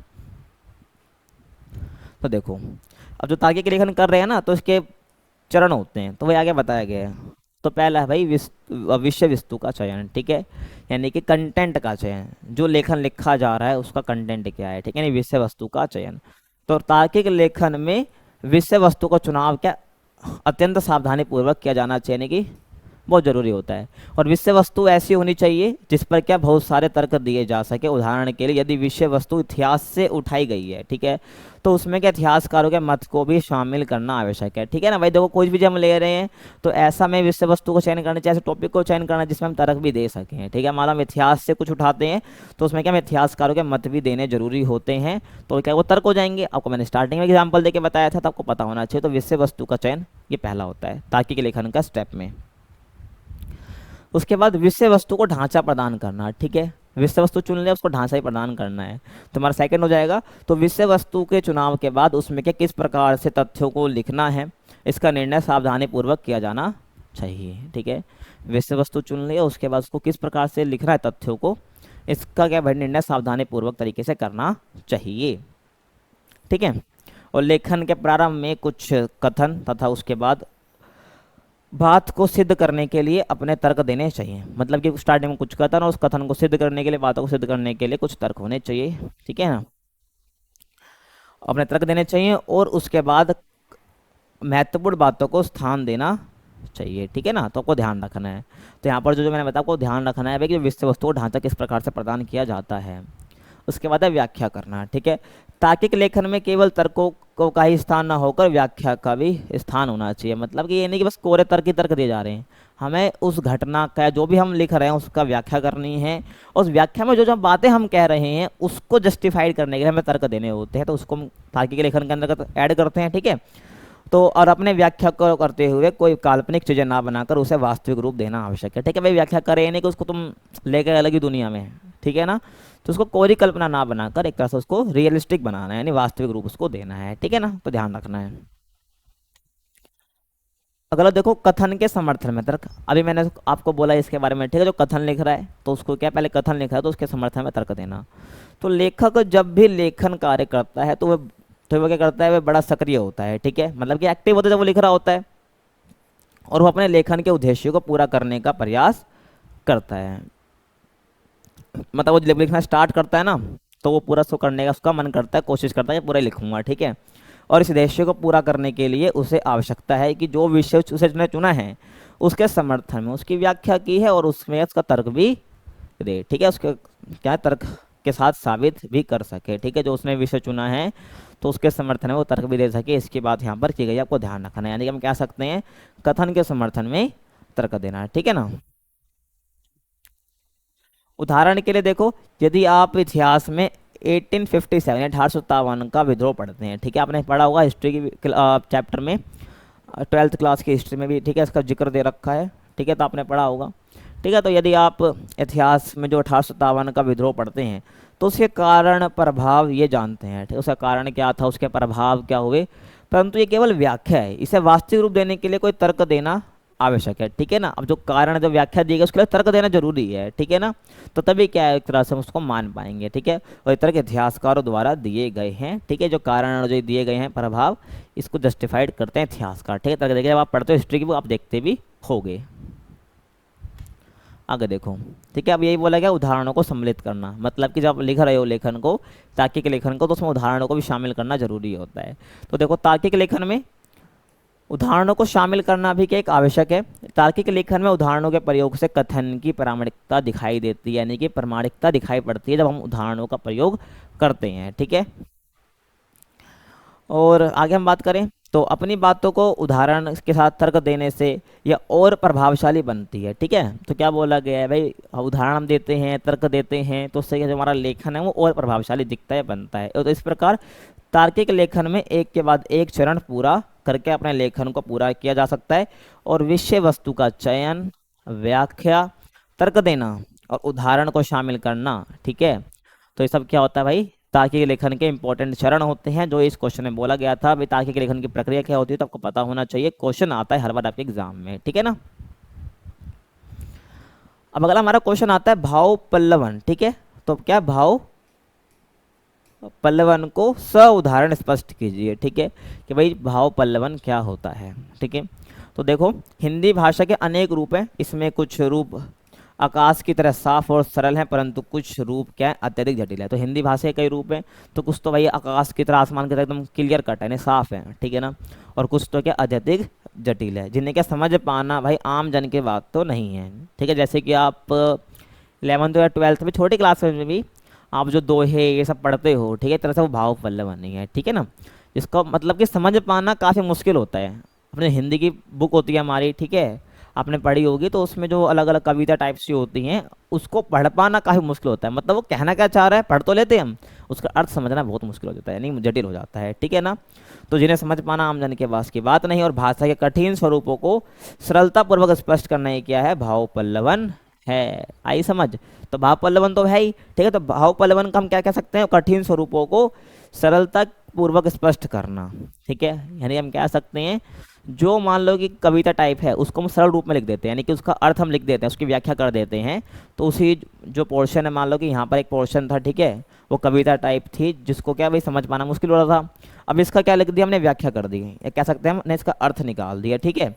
तो ये क्या हो जाएगा, तरह से हम कह सकते हैं ये हो जाएगा हमारा भाव पल्लवन, ठीक है ना। आगे देखो, भाव पल्लवन का अर्थ दोबारा बता देता हूँ मैं आपको। तो भाव पल्लवन का अर्थ किसी भाव को सरलता व विस्तार पूर्वक करना है, ठीक है ना। तो भाव पल्लवन का मतलब क्या है, किसी भाव को, ठीक है, तो सरलता या विस्तार पूर्वक बताना है, करना है, ठीक है। कहावत, मुहावरे, लोकोक्तियाँ या किसी पंक्ति में जटिल भाषा में की गई बात को सरल, संक्षिप्त और मूल उद्देश्य प्रकट करना ही क्या भाव पल्लवन है। आपने देखा होगा मुहावरे, लोकोक्ति ये सब जो होते हैं, ठीक है, तो इनको सरल रूप में बताना, इनका अर्थ प्रकट करना ये हमारा भाव पल्लवन होता है, ठीक है। देखो, भाव पल्लवन के नियम, तो पहला इसका आ जाएगा भाई मूल भाव प्रकट करना। तो भाव पल्लवन का नियम में पहला क्या आ जाएगा भाई, मूल भाव को प्रकट करना। तो उसका मूल भाव क्या है, वो कहना क्या चाह रहा है, ठीक है। तो भाव पल्लवन में केवल पंक्ति का मूल भाव स्पष्ट किया जाता है, जिससे कि उसका उद्देश्य समझा जा सके, ठीक है। और अतिरिक्त बातों को भाव पल्लवन में जोड़ा नहीं जाता है, कह सकते हैं जोड़ा नहीं जाता है, ठीक है ना। तो मूल भाव जो है ना भाव पल्लवन का, वही का उसमें भाव पल्लवन में बताया जाता है, आपको ध्यान रखना है, ठीक है ना। जो मेन भाव है, जो कहना चाह रहा है वो लेख, तो उसके बारे में ही बताया जाता है। विश्लेषण, ठीक है। तो भाव पल्लवन के अंतर्गत केवल मूल भाव को स्पष्ट किया जाता है, ठीक है, और उसमें कोई टिप्पणी या आलोचना नहीं की जाती है, और ये केवल मूल भाव का विश्लेषण कर प्रस्तुत करता है, ठीक है ना। तो विश्लेषण हमें करना होता है किसका, मूल भाव का, जो हमने पढ़ा, ठीक है, उसका जो मूल भाव क्या है उसके मतलब सरलतम रूप में लिखना। तो उसका विश्लेषण करता है, हमें क्या ध्यान रखना होता है, उसका मूल भाव लिखना है, ना हमें कोई आलोचना करनी है, ना कोई टिप्पणी देनी है उसके ऊपर, ठीक है। अगला हमारा पुनरावेक्षण। तो भाव पल्लवन में भाव स्पष्ट रूप से लिखने के बाद उसे 2 से 3 बार पढ़कर अवश्य देख लेना चाहिए, कह सकते हैं हम प्रूफ रीडिंग करनी चाहिए हमें, ठीक है ना। यानी कि पुनरावेक्षण करना चाहिए, ठीक है, ताकि उसमें कोई गलती या कोई दोष ना रह जाए, ठीक है ना। जब हमने मान लो कि भाव पल्लवन में भाव स्पष्ट रूप से लिख दिया, तो उसके बाद उसे हमें 2 से 3 बार या 4 बार, जितना हमें लगे भाई सेटिस्फाइड हो जाए, हाँ भाई सही है, उसको उतना बार पढ़ लो, ठीक है। तो पुनरावेक्षण हमारा भाव पल्लवन के नियम में भी आता है। आगे देखो, उदाहरणों का प्रयोग। तो भाव पल्लवन में मूल भाव को स्पष्ट करने के लिए हमें आवश्यकता पड़ने पर उदाहरणों का यूज भी हमें करना चाहिए, प्रयोग किया जा सकता है। केवल उद्देश्य ये है कि सामान्य जन को विषय वस्तु सरल रूप से समझ आ जाए भाई। मेन बात ये है, जो उसमें कहा गया था उसको सीधी से समझ आता है, सीधी बात, ठीक है, जो उसमें कही गई थी बात, उसको क्या भाई सरल रूप से समझाया जा सके, वो कैसे भी समझाओ, वो हेडिंग है, ठीक है। मतलब कि वो उसके ऊपर हेडिंग है जो उसका क्या रहा भाव पल्लवन कर रहा है। सीधे समय बातों को समझाना है जो विषय वस्तु उसमें दी गई थी उस लेख में, ठीक है, जिसको मैंने सरल रूप में लिखा है, ठीक है। तो उदाहरणों का प्रयोग हम करना है, ठीक है ना, ध्यान रखना आपको। आगे देखो, अगला क्वेश्चन है हमारा, प्रभावी लेखन से आप क्या समझते हैं, उदाहरणों का प्रयोग कीजिए, उदाहरण भी दीजिए, ठीक है। तो आपको ये बताना है प्रभावी लेखन क्या होता है, और इसके उदाहरण भी देकर आपको समझाना है। तो कई बार लेखक क्या करता है भाई, अपने विषय वस्तु के संबंध में स्पष्ट होकर भी उनका लेखन प्रभावी नहीं बन पाता है, ठीक है। कई बार जो लेखक होता है अपनी बात कह देगा, लेख लिख देगा, फिर भी क्या है उसका जो लेखन है प्रभावी लेखन नहीं बन पाता है, मतलब वो प्रभाव नहीं छोड़ पाता है किसी दूसरे व्यक्ति पर जो उसको पढ़ रहा है, ठीक है ना। तो इसका एक कारण ये है कि वे ये भूल जाते हैं कि जितना आवश्यक विषय है उससे कई अधिक प्रभावी लेखन कौशल भी है, ठीक है ना। जितना आवश्यक लेखन है, ठीक है, तो उससे कई ज़्यादा आवश्यक क्या है, उसका प्रभावी लेखन का कौशल स्किल भी है। यानी कि जो लेख किसी पर इम्पैक्ट डाल रहा है ना, ठीक है, उसको इन्फ्लुएंस कर दे रहा है, तो वो हमारा प्रभावी लेखन हो जाता है, ठीक है, ध्यान रखना। तो देखो, ये लेखन कौशल प्रत्येक व्यक्ति में मौजूद नहीं होता है, ठीक है, सब में होता तो सभी लिख लेते, ये सब में नहीं होता है, ठीक है। इसलिए इन कौशल के कारण ये आज कई महान लेखक बने हैं, ठीक है ना, जिनके हम नाम जानते हैं, जो फेमस ज़्यादा हैं, तो उनके अंदर प्रभावी लेखन का गुण होता है, कह सकते हैं हम कौशल होता है, स्किल होती है, ठीक है। और प्रभावी लेखन कौशल का अर्थ क्या है, अपनी बात को प्रभावपूर्ण तरीके व स्पष्ट रूप से कहना ही प्रभावी लेखन कौशल कहलाता है। यानी कि इम्पैक्ट डालना, यानी प्रभाव डालना पढ़ने वाले पर, ठीक है, और उसको समझा देना बातों को, तुम्हारा क्या आ जाएगा, प्रभावी लेखन कौशल हमारा ये आ जाएगा, ठीक है। आपको पता होना चाहिए, आपको समझ भी आ गया होगा, ठीक है, आई होप। आगे देखो, प्रभावी लेखन कौशल के लिए कुछ पक्षों पर विचार देना आवश्यक है, जो इस प्रकार है, ठीक है ना। तो क्या है हमें कि जो प्रभावी लेखन कौशल है, तो उसके लिए कुछ पक्षों पर विचार करना आवश्यक है। जैसे पहला है भाषा पर अधिकार, ठीक है, भाषा पर अधिकार होना चाहिए, मतलब कि लेखक जिस भाषा में अपनी बात पाठक तक पहुंचाना चाहता है, ठीक है, जिस भाषा में वो लिख रहा है, तो उसको उस भाषा का ज्ञान होना चाहिए, ठीक है, उसको उस भाषा का पूर्ण ज्ञान होना आवश्यक है, ठीक है, जो आपको मैंने बताई है। और यदि वे भाषा के तत्व भावों की जानकारी ना रखें, क्या बोला, यदि वे भाषा के तत्व भाव की जानकारी ना रखे, तो उसका लेखन पाठकों के दिल और दिमाग पर असर नहीं डालेगा, ठीक है। मतलब कि उसको उस भाषा के तत्व, उसके व्याकरण, उसके बारे में कुछ नहीं पता है या कम नॉलेज है, तो वो लेखन जो है ना वो किसी के दिमाग पर और ना ही किसी के दिल पर असर डालेगा, ठीक है, वो कहीं असर नहीं डालेगा, तो प्रभावी लेखन है ही नहीं, उस केवल एक नॉर्मल लेख हो जाएगा, ठीक है। उसके बाद है वाक्य विन्यास, ठीक है। तो लेखक को अपनी रचना में वाक्य की बनावट छोटे और सरल रूप में करनी चाहिए, ठीक है ना। यानी कि जो वाक्य का विन्यास वो सही तरीके से करना चाहिए, जो वाक्य हैं वो लंबे लंबे नहीं होने चाहिए, छोटे होने चाहिए, सरल तुम रूप में होने चाहिए, ताकि जो पढ़ रहा है उसको समझ आ जाए, तो कि प्रभाव डाले। तो लेखक को क्या अपनी रचना में वाक्य के बनावट छोटे और सरल रूप में करने चाहिए, ठीक है। ये क्या हो जाता है, हमारा वाक्य विन्यास हो जाता है, ठीक है, विनाश कह रहा हूँ, विन्यास, ठीक है ना।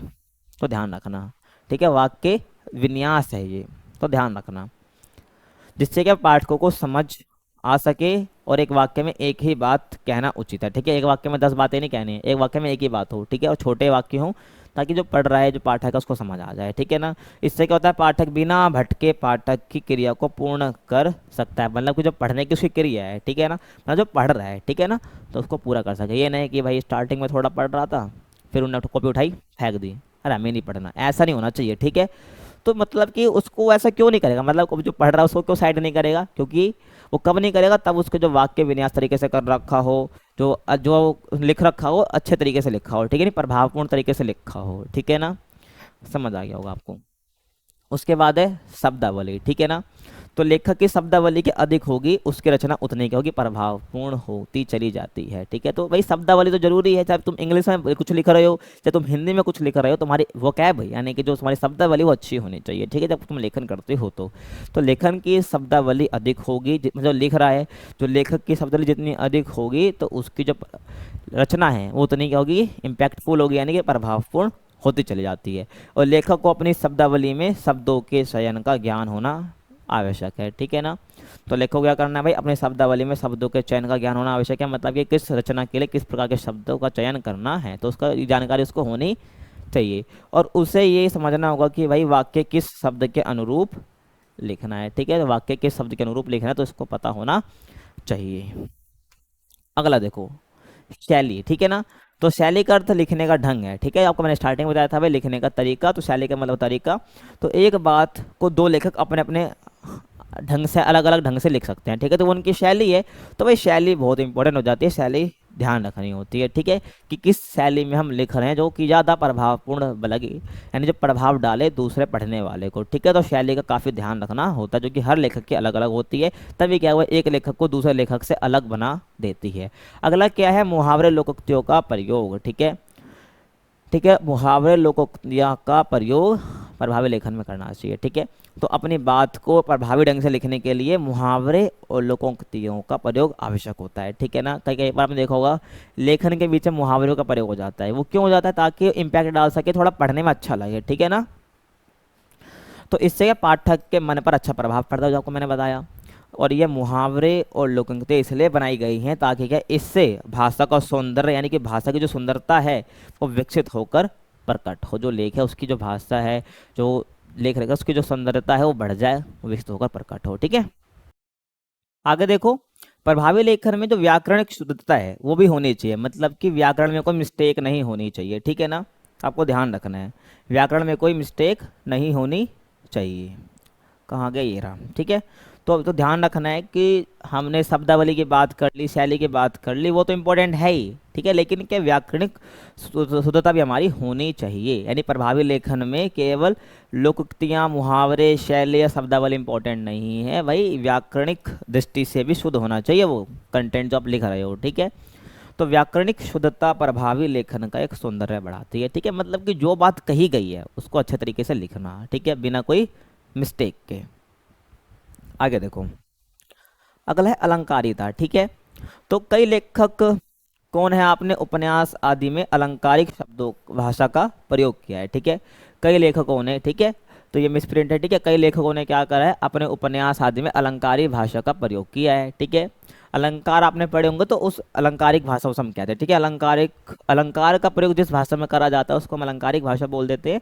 तो कई उपन्यास में आपने अलंकारिक भाषा का प्रयोग किया होगा। ठीक है, तो जिससे क्या उनके उपन्यास व लेखन में चार चांद लग जाते हैं, ताकि पढ़ने में काफ़ी अच्छा भी लगता है हमें। ठीक है, जो उस लेख को हम पढ़ते हैं जिसमें अलंकार का यूज़ किया होता है। ठीक है, तो इसलिए क्या प्रभावी लेखन में भाषा को अलंकृत करने की अत्यधिक आवश्यकता होती है। ठीक है, तो अलंकार होते ही क्या है, क्या लेख के सौंदर्य को बढ़ाने के लिए जो हम यूज़ करते हैं वो अलंकार कहलाते हैं। तो जो भाषा के अलंकृत कर देना, ठीक है ना, तो उसकी अत्यधिक आवश्यकता होती है। ठीक है, तो उसको हम कहते हैं अलंकारिता। तो प्रभावी लेखन में ये होना बहुत जरूरी है। परंतु अत्यधिक अलंकृत भाषा भी क्या पाठकों को समझने में कठिनाई कर सकते, ज़्यादा हम अलंकृत कर दे मतलब भाषा को, ठीक है, तो वो भी क्या है, जो पढ़ रहा है उसको कठिनाई महसूस हो सकती है पढ़ने में। ठीक है, तो जिससे भाषा का सहज प्रभा नष्ट हो जाता है। ठीक है, जो भाषा की जो सहज प्रभा है, ठीक है, वो नष्ट हो जाती है। इसलिए अलंकारिता का प्रयोग सोच समझकर किया जाना चाहिए। जो अलंकारिता प्रयोग कर रहे हैं वो ना ज़्यादा कम, मीडियम होना चाहिए। ठीक है, ताकि क्या है वो सही रहे। ठीक है, जो हमारा लेख है वो खराब ना हो, ठीक है, ताकि जो पढ़ रहा है उसको भी समझ आसानी से आ जाए।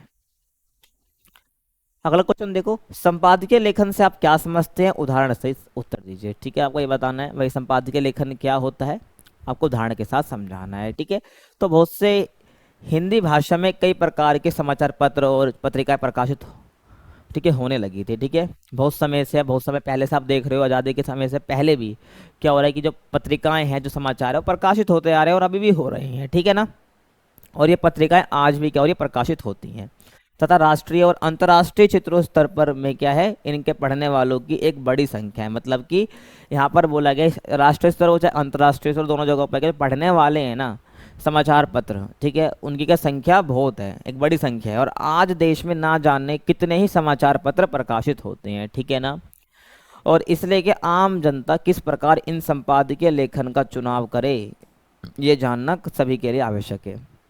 तो ये बोला गया है जो समाचार पत्र बन रहा है ना, उसको, उसमें संपादन का एक इम्पोर्टेंट रोल होता है। संपादन मतलब करता क्या है, कुछ जो इम्पोर्टेंट मुद्दा होता है उस पर लेख लिखता है, या जो लेख लिखा जा चुका है, जो आर्टिकल लिखा है, उसको क्या एडिट भी कर देता है कई बार। ठीक है, जो उसमें गैर जरूरी सूचना होता है उसको हटा भी देता है, तो उसको हम संपादकीय लेखन कहते हैं। ठीक है ना, तो किस संपादकीय लेखन का चुनाव करना है, ठीक है ना, आम जनता को, तो इसका चुनाव करने के लिए ये जानना सभी के लिए आवश्यक है, किस प्रकार चुनाव करना है किस संपादकीय लेखन का। ठीक है ना, देखो संपादकीय लेखन का अर्थ क्या होता है। संपादकीय लेखन का शाब्दिक अर्थ समाचार पत्र के संपादक के विचारों से है भाई, कि उसमें संपादक के विचार, ठीक है, यानी कि एडिटर के विचार। ठीक है ना, संपादक का मतलब एडिटर के विचार से है उस समाचार पत्र में। प्रत्येक समाचार पत्र में संपादक प्रतिदिन के समाचार, घटना और विषयों को तटस्थ होकर जनता के सामने प्रस्तुत करता है। तटस्थ मतलब कि अनबायस्ड होकर, ठीक है ना, मतलब कि किसी एक के प्रति के अपने वो विचार नहीं रखता या बातें नहीं कर रहा होता है। ठीक है, जो मुद्दा है उसमें क्या होता है, उस मुद्दे के बारे में ही बता रहा होता है, जो असली कह सकते रीजन है उसका। ठीक है ना, मतलब किसी की तरफ बायस्ड ना होना, किसी के प्रति ज़्यादा झुकाव ना करना। ठीक है ना, तो प्रतिदिन के समाचार, घटना और विषयों को तटस्थ होकर जनता के सामने प्रस्तुत करता है। ठीक है ना, अब संपादकीय लेखन की विशेषता देख लो, तो पहला इसमें आ जाएगा तटस्थ रहना। ठीक है, तो समाचार पत्र में संपादक अपने विचारों को ना ढालकर केवल विषय के बारे में जनता को सूचित करता है और सभी प्रकार के मत प्रस्तुत करता है। ठीक है, नहीं एक ही एक के मत प्रस्तुत कर रहे हैं, यानी कि उस पर्टिकुलर चीज को लेकर। ठीक है, जो समाचार पत्र में संपादक होता है अपने विचारों को, यानी वो जो विषय के बारे में बताता है जनता को, सभी प्रकार के मतों को भी बताता है। ठीक है, और वे अपना के कोई विचार इसमें नहीं डालता है। ठीक है ना, उसमें कोई विचार नहीं होता है, जो घटना है जिसके बारे में वो समाचार है तो उसी के बारे में वो लिखता है। ठीक है ना, आगे देखो भाषा। ठीक है, तो संपादकीय भाषा अत्यंत सरल और सहज रूप में होती है। जो संपादकीय लेखन है उसकी जो भाषा सहज सरल रूप में होती है, आप अखबार जब पढ़ते हो तो आपको सबको समझ आ जाता है। ठीक है, ज़्यादा कुछ हार्ड उसमें होता नहीं है, जिससे कोई भी आम आदमी पढ़ करके आसानी से समझ बना सकता है, समझ सकता है। ठीक है ना, और ये भाषा अत्यंत अधिक शब्दों में ना होकर बात को संक्षिप्त में प्रस्तुत करती है। ठीक है ना, तो ज़्यादा ये नहीं कि भाषा को अत्यंत अधिक शब्दों में बना दिया ना, जो बताना है, ठीक है, उसको संक्षिप्त रूप में प्रस्तुत करती है। ठीक है ना, ध्यान रखना। अगला है विश्वसनीयता। ठीक है ना, तो संपादकीय लेखन में संपादक जो विषय वस्तु शामिल करता है, यानी कि जिसके ऊपर भी वो लिख रहा है, तो वह विश्वसनीय होती है। ठीक है, बिना साक्ष्य के संपादक किसी भी विषय वस्तु को संपादन में शामिल नहीं करता है। ठीक है, जो भी वो लिख रहा है तो उसके साक्ष्य होते हैं।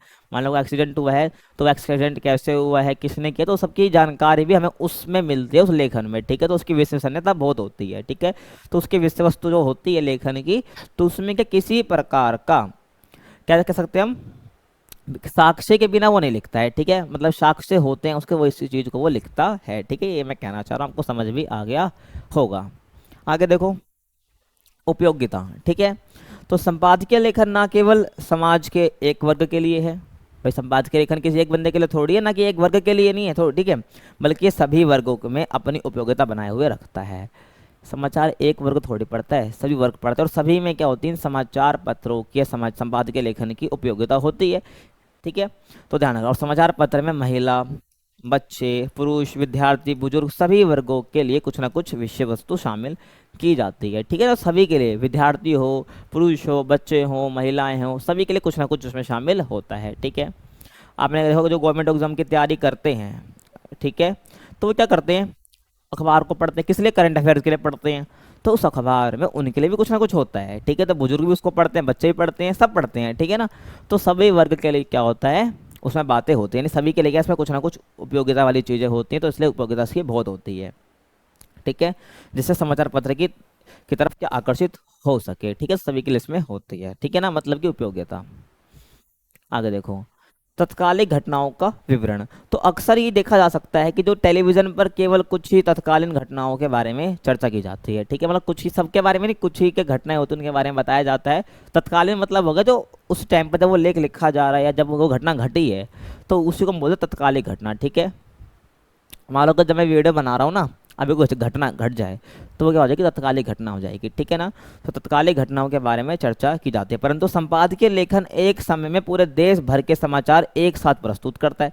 जब सुबह आप अखबार पढ़ते हो तो उसमें एक घटना थोड़ी होती है, सारी घटनाएं होती हैं। ठीक है, तो टेलीविजन में थोड़ी ऐसा होता है, लेकिन जब अखबार जब आता है, ठीक है, जो संपादकीय लेखन में क्या होती है, वो पूरे भारत में पढ़ते हैं और उसमें सारी घटनाएं होती हैं। ठीक है, सभी को क्या है, समाचार को एक साथ प्रस्तुत करता है, जिससे लोगों में रोचकता बनी रहती है। ठीक है, जिससे क्या उसमें रोचकता बनी रहती है, ध्यान रखना है आपको। और इसमें क्या है, तत्कालीन घटनाओं के बारे में विस्तार पूर्वक जानकारी दी जाती है। ठीक है ना, घटनाएं हैं, तत्कालिक घटना है, उसमें क्या है, विस्तार पूर्वक जानकारी दी जाती है, आपको ध्यान होना चाहिए। ठीक है, अगला देखो, शब्दों के विभिन्न स्रोतों का परिचय दीजिए, यानी कि शब्दों के अलग अलग स्रोत बताने हैं। ठीक है, शब्दों को कहाँ कहाँ से लिया जाता है। ठीक है, आपको ये बताना है, क्वेश्चन काफी इंपॉर्टेंट है, आपको ध्यान रखना है। ठीक है ना, तो आज हमारी बोली जाने वाली हिंदी अनेक शब्दों से मिलकर बनी है। तो आपको पता होगा हिंदी में क्या अनेक शब्द हैं। ठीक है, तो अनेक शब्दों से मिलकर हमारी हिंदी भाषा ये बनी है। और ये शब्द क्या है, आखिर कहाँ से आए हैं, आपने कभी इस बारे में विचार किया है? ठीक है, तो इन शब्दों के विस्तार का खेल आज का नहीं, बहुत पुराने समय से चला आ रहा है। ठीक है, जो भाषा इतनी विस्तृत है, जो बढ़ती जा रही है, ये आज से नहीं चला आ रहा है, बहुत पहले से चला आ रहा है। ठीक है, इसमें कई शब्द क्या है, जोड़े गए हैं कहीं ना कहीं से। ठीक है, आपको ध्यान रखना है। देखो, तो हिंदी भाषा में अरबी, फारसी, अंग्रेजी, उर्दू सभी भाषाओं के शब्द हैं। ठीक है, और जिस प्रकार एक समुद्र में बहुत सी नदियां आकर मिलती हैं, ठीक है, या एक नदी में बहुत सारी नदियां आकर मिलती हैं, उसी प्रकार से हिंदी भाषा के समुद्र में बहुत सी क्या है, भाषा के शब्द आकर मिले हैं। ठीक है ना, और मुख्य रूप से क्या, हिंदी भाषा के शब्दों को चार वर्गों में विभाजित किया जाता है: तत्सम शब्द, तद्भव शब्द, देशज शब्द और भारी शब्द। ठीक है ना, तो ये आपको ध्यान रखना है भाई, तत्सम, तद्भव, देशज शब्द और भारी शब्द। ठीक है, जो हिंदी भाषा के शब्दों को चार वर्गों में विभाजित किया जाता है, मतलब कहाँ इन इनसे क्या शब्द लिए गए हैं। ठीक है, तत्सम शब्द, तद्भव शब्द, इन शब्द और देशज शब्द। तो इनमें बताया गया है कहाँ कहाँ से शब्द लिए गए हैं और कैसे कैसे लिए गए हैं। ठीक है, देखो जैसे कि बात करते हैं तत्सम शब्द की, तो तत्सम शब्द का अर्थ क्या होता है, वे शब्द जो कि संस्कृत के मूल रूप से हिंदी में लिए गए हों। मतलब कि जो शब्द संस्कृत के थे उसको डायरेक्ट यानी एज इट इज क्या कर दिया, हल्का फुल्का चेंजेस करके क्या कर दिया, उसको हिंदी भाषा में ऐड कर दिया, तो उनको हम बोलते हैं तत्सम शब्द। ठीक है ना, तो ये अपन यही तो बोला है। देखो, तो तत्सम शब्द का अर्थ क्या होता है, वे शब्द जो कि संस्कृत के मूल रूप से, यानी संस्कृत का मूल रूप से, ठीक है, संस्कृत में ऐसे शब्द है वैसे ही हिंदी में ले लिए गए हो। ठीक है, एग्जाम्पल के लिए जल, व्यवस्था, मैत्री, सत्य, पुस्तक, पर्वत, बालक, विद्यार्थी, निराशा आदि। ठीक है, ये सब संस्कृत के क्या है, तत्सम शब्द हैं। आ गया समझ? अब एक और चीज ध्यान रखना, और इन शब्दों के उदाहरण से ये बात स्पष्ट है कि संस्कृत से शब्द यथावत रूप से नहीं लिए जाते हैं। मतलब कि ये नहीं कि तुरंत पूरे के पूरे ले लिए, हल्का फुल्का चेंज उसमें होता ही होता है। ठीक है ना, इनमें थोड़ा सा परिवर्तन भी किया जाता है। जैसे कि संस्कृत शब्द बालक है, ठीक है, तो क्या ये बालक है, ये विसर्ग है ना, ये जो ये बिंदु है विसर्ग है ये। ठीक है, तो इस विसर्ग से हटा करके बालक बनाया गया। तो हिंदी में बालक पढ़ते हैं ना, तो संस्कृत का बालके है, तो बालके से बालक बन गया, तो हमें विसर्ग हटा दिया, तो थोड़ा बहुत चेंजेस होता है। ठीक है, तो उसको हम बोलते हैं तत्सम शब्द। ठीक है, अगला है तद्भव शब्द। ठीक है, तो संस्कृत से हिंदी रूप में रूपांतर किए गए शब्दों को तद्भव नाम दिया गया है। जो संस्कृत में जो शब्द है ना, उसको हिंदी में परिवर्तन कर दिया, रूपांतर कर दिया, तो उसको हम बोलते हैं तद्भव शब्द। ठीक है, उनको क्या नाम दिया गया, तद्भव नाम दिया गया। और ये शब्द मूल रूप से संस्कृत के होते हैं। ठीक है, जो शब्द क्या होते हैं, संस्कृत के होते हैं, परंतु इनमें बदलाव करके इन्हें हिंदी भाषा में प्रयोग किया जाता है। ठीक है, संस्कृत के वर्ड थे, शब्द थे, उसको क्या कर दिया, हिंदी में बदल दिया गया और उसको हिंदी भाषा में यूज अब करते हैं। जैसे हस्त को हम हाथ कहते हैं। ठीक है, हस्त क्या संस्कृत शब्द है, ये क्या हो गया, हाथ क्या हो गया हमारा हिंदी शब्द हो गया। तो हस्त का मतलब भी हाथ होता है, हाथ का मतलब हाथ तो होता ही है, तो हाथ, हस्त से क्या बन गया, हाथ बन गया, यानी कि संस्कृत से हमने क्या हिंदी में रूपांतर कर दिया। कर्म को काम आदि से शब्द है। ठीक है, यानी कर्म को हमने किसे परिवर्तन कर दिया, काम से। ठीक है, तो कर्म संस्कृत, काम क्या हो गया हमारा हिंदी शब्द हो गया। तो ये हमारे क्या हो जाएंगे, तद्भव शब्द हो जाएंगे। ठीक है। और इन शब्दों का स्वरूप अचानक संस्कृत से हिंदी में नहीं बदला गया, बल्कि एक प्रक्रिया क्रमशः बहुत लंबी चली है। ये नहीं कि मतलब जब मन करा जब हो गया, भाई बहुत लंबी प्रक्रिया है। ठीक है। जो ये शब्दों के स्वरूप चेंज हुए संस्कृत से हिंदी में, इसमें का काफ़ी टाइम लगा है। ठीक है। जो पाली प्राकृत जो जो पाली प्राकृत अपभ्रंश भाषाओं से होती हुई आई है। ठीक है। मतलब जितनी भाषाएं हैं, तो ये सबसे गुजर के ही क्या ये सब प्रक्रिया पूरी हुई है। ठीक है ना।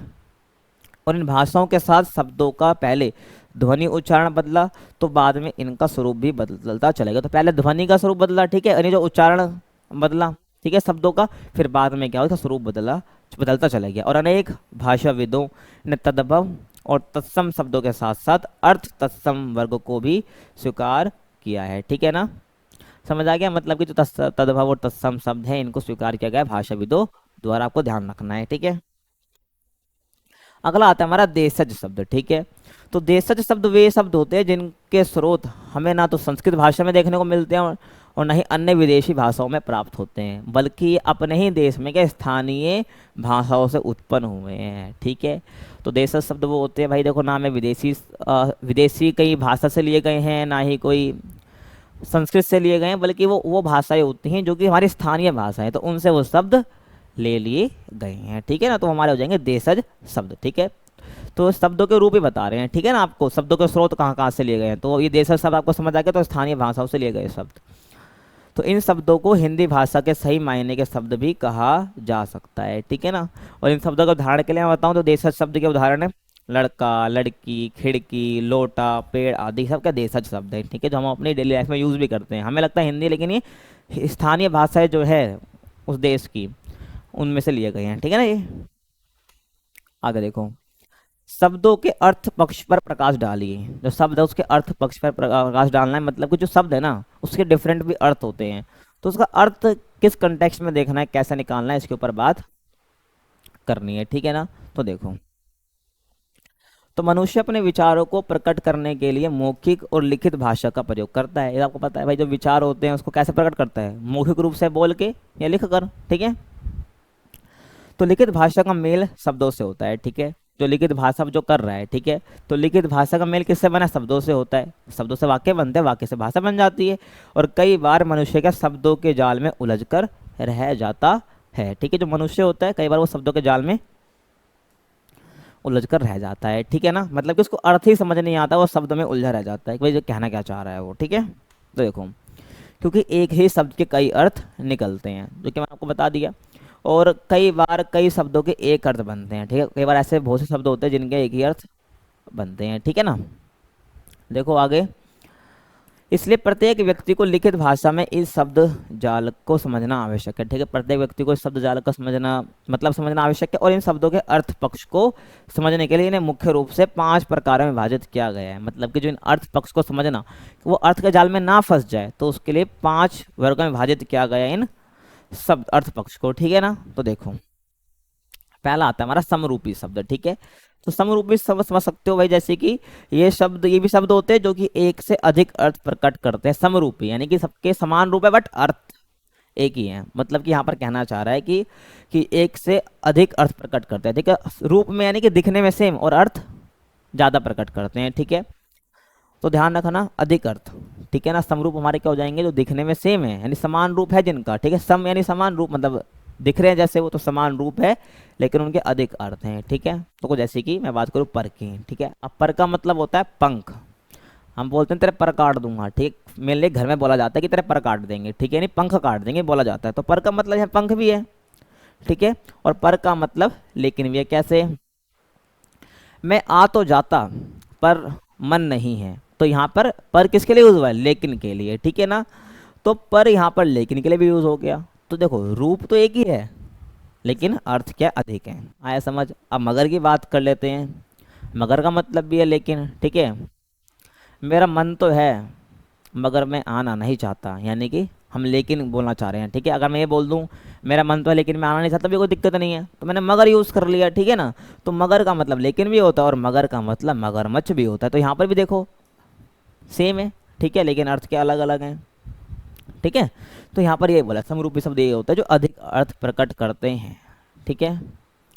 और इन समरूपी शब्दों के बनने का कारण विभिन्न स्रोतों से आने वाली शब्द हैं जो कि एक जैसे लिखे जाते हैं, उन्हें माना गया है। मतलब कि इसका मेन कारण क्या है, वो अलग अलग स्रोत से जो शब्द आए हैं उसका इसी की वजह से ही कारण, उसकी वजह से क्या हो रहा है, हमें ऐसा देखने को मिल रहा है। ठीक है, तो इसलिए मैंने इसको कैटेगराइज कर दिया समरूपी शब्द, यानी कि एक शब्द जो अलग अलग अर्थ दे रहे हैं। ठीक है, अगला है पर्याय शब्द। ठीक है, तो जब एक से अधिक शब्दों का अर्थ एक जैसा होता है, ठीक है, शब्द बहुत सारे हैं लेकिन उनका अर्थ एक ही है, ठीक है ना, तो हमारे पर्याय शब्द हो जाएंगे। तो देखो व्याकरण में ने क्या पर्यायवाची शब्द के नाम से भी जाना जाता है। ठीक है ना, आपने देखा हो ना एक शब्द जब पर्यायवाची लिखते हो तो अर्थ, उनके शब्द तो बहुत सारे हैं लेकिन उनका मतलब एक ही होता है। जैसे सूरज, उदाहरण में सूरज ले लेते हैं, तो सूरज को, सूर्य का मतलब यही होता है, दिवाकर का मतलब ये होता है, रवि का मतलब ये होता है, भानु का मतलब भी यही होता है। तो देखो ना वर्ड कितने सारे हैं, शब्द कितने सारे हैं, लेकिन इनके अर्थ क्या हैं, अनेक हैं। अर्थ क्या है इनके, अनेक हैं। सॉरी, ठीक है, यानी कि शब्द बहुत सारे हैं, यानी कि, ठीक है थोड़ा मिस्टेक हो गया, शब्द बहुत सारे हैं, शब्द क्या है, बहुत सारे हैं, लेकिन इनके अर्थ क्या हैं, अर्थ क्या है इनका, एक ही है। ठीक है, अर्थ क्या है इनके, एक ही है। ठीक है, समझ आ गया। तो शब्द तो बहुत सारे लेकिन अर्थ एक ही है। ठीक है ना, तो उसको हम बोलते हैं प्राय शब्द। ठीक है, कमल के लिए देख लो नीरज, पंकज, राजीव, और चंद्र के लिए देख लो राकेश, चांद और चंद्रमा। ठीक है, तो यहाँ पर आपको समझ आ गया होगा। ठीक है, तो ये वाली बात को ध्यान रखना है। ठीक है, ये गलत है। अगला है विलोम शब्द। ठीक है, तो जिस प्रकार समान अर्थ वाले शब्दों को प्राय का नाम दिया गया है, तो उसी प्रकार विपरीत अर्थ वाले शब्दों को क्या विलोम का नाम दिया गया है। ठीक है, मतलब विलोम शब्द आप सुना होगा, बच्चे बच्चे जानते हैं इसको, तो ठीक है ना, तो एक के विपरीत होता है। ठीक है, जिस प्रकार जो समान शब्द होते हैं उनको पर्याय, और जो उसी जो विपरीत होते हैं उनको विलोम का नाम दिया गया। जैसे कि छोटा बड़ा, ठंडा गर्म, अच्छा बुरा, अमीर गरीब, आकाश पाताल, तो एक दूसरे के विपरीत शब्द हैं। ठीक है ना, अब यहाँ पर एक बात आपको ध्यान रखनी है, कुछ लोग ना यहाँ पर जो मैंने बातें बताई हैं इसको भी विलोम मान लेते हैं, लेकिन ऐसा नहीं होता है। ठीक है, तो कुछ लोग रंगों को, स्वाद को भी क्या है इसी सूची में शामिल कर लेते हैं। किस सूची में, विलोम शब्द वाली में। ठीक है ना, परंतु ये गलत है। हर रंग के अपने एक अर्थ स्पष्ट करता है। ठीक है, तो इसलिए लाल हरा या खट्टा मीठा ये कोई विलोम शब्द नहीं बनता है। ठीक है, नहीं गलत होता है ये। ठीक है, और कुछ लोग क्या है, कुछ लोग हिल के लिंग बदलों को भी क्या है विलोम में ही शामिल कर लेते थे, लड़का का लड़की कर देंगे, तो ये विलोम नहीं है, ये लिंग बदलो है। ठीक है ना, तो ये भी गलत होगा, उसको हम विलोम नहीं कहेंगे। और जेंडर भी, ठीक है, पति पत्नी, ये भी क्या विलोम नहीं होगा। ठीक है ना, तो ध्यान रखना है। ठीक है, समझ आ गया। तो लिंग बदलो यानी जेंडर बदलो, ठीक है, जब सेम ही होता है, तो पति पत्नी हो गया, लड़का लड़की हो गया, तो ये सब विलोम शब्द नहीं होते हैं ये, तो ये गलत होगा। ठीक है, इसको हम अगर विलोम शब्द की कैटेगरी में रख देंगे तो, ठीक है ना। अगला है अनेकार्थी शब्द। ठीक है, भाषा के कुछ शब्द क्या कई अर्थों में प्रयोग होते हैं, तो कुछ शब्द ऐसे होते हैं जो क्या कई अर्थों में प्रयोग होते हैं। अनेकार्थी शब्द व समरूपी शब्द दोनों में अंतर होता है। ठीक है ना, तो अनेकार्थी शब्द आपने समरूपी पढ़ा होगा, बोलोगे तो सेम ही है भाई। ठीक है ना, जो कि क्या अनेक अर्थों में कुछ प्रयोग होते हैं एक ही शब्द। ठीक है, तो लेकिन अंतर होता है। अनेकार्थी शब्दों का प्रयोग कम शब्दों में अपनी बातों को स्पष्ट करना भी है। ठीक है, तो मुहावरा क्या एक अनेक अर्थी शब्द का एक रूप है। ठीक है, देखो समरूप मैंने आपको बताया था, पर एक अलग अलग अर्थ दे रहा है तो वो ठीक है, लेकिन अनेकार्थी और उससे में अंतर है। ठीक है, तो जो ये अनेकार्थी शब्द होते हैं कम शब्दों में अपनी बात कह देते हैं। ठीक है, तो मुहावरा इसका उदाहरण हो जाएगा, लोकोक्ति जो है, ठीक है, वो भी इसका उदाहरण हो जाएगा। ठीक है ना, आ गया समझ। अगला है सहप्रयोग शब्द। ठीक है, तो शब्द क्या एक दूसरे पर आश्रित होते हैं, आपको पता है जो शब्द होते हैं एक दूसरे पर आश्रित होते हैं उनको हम बोलते हैं सहप्रयोग शब्द।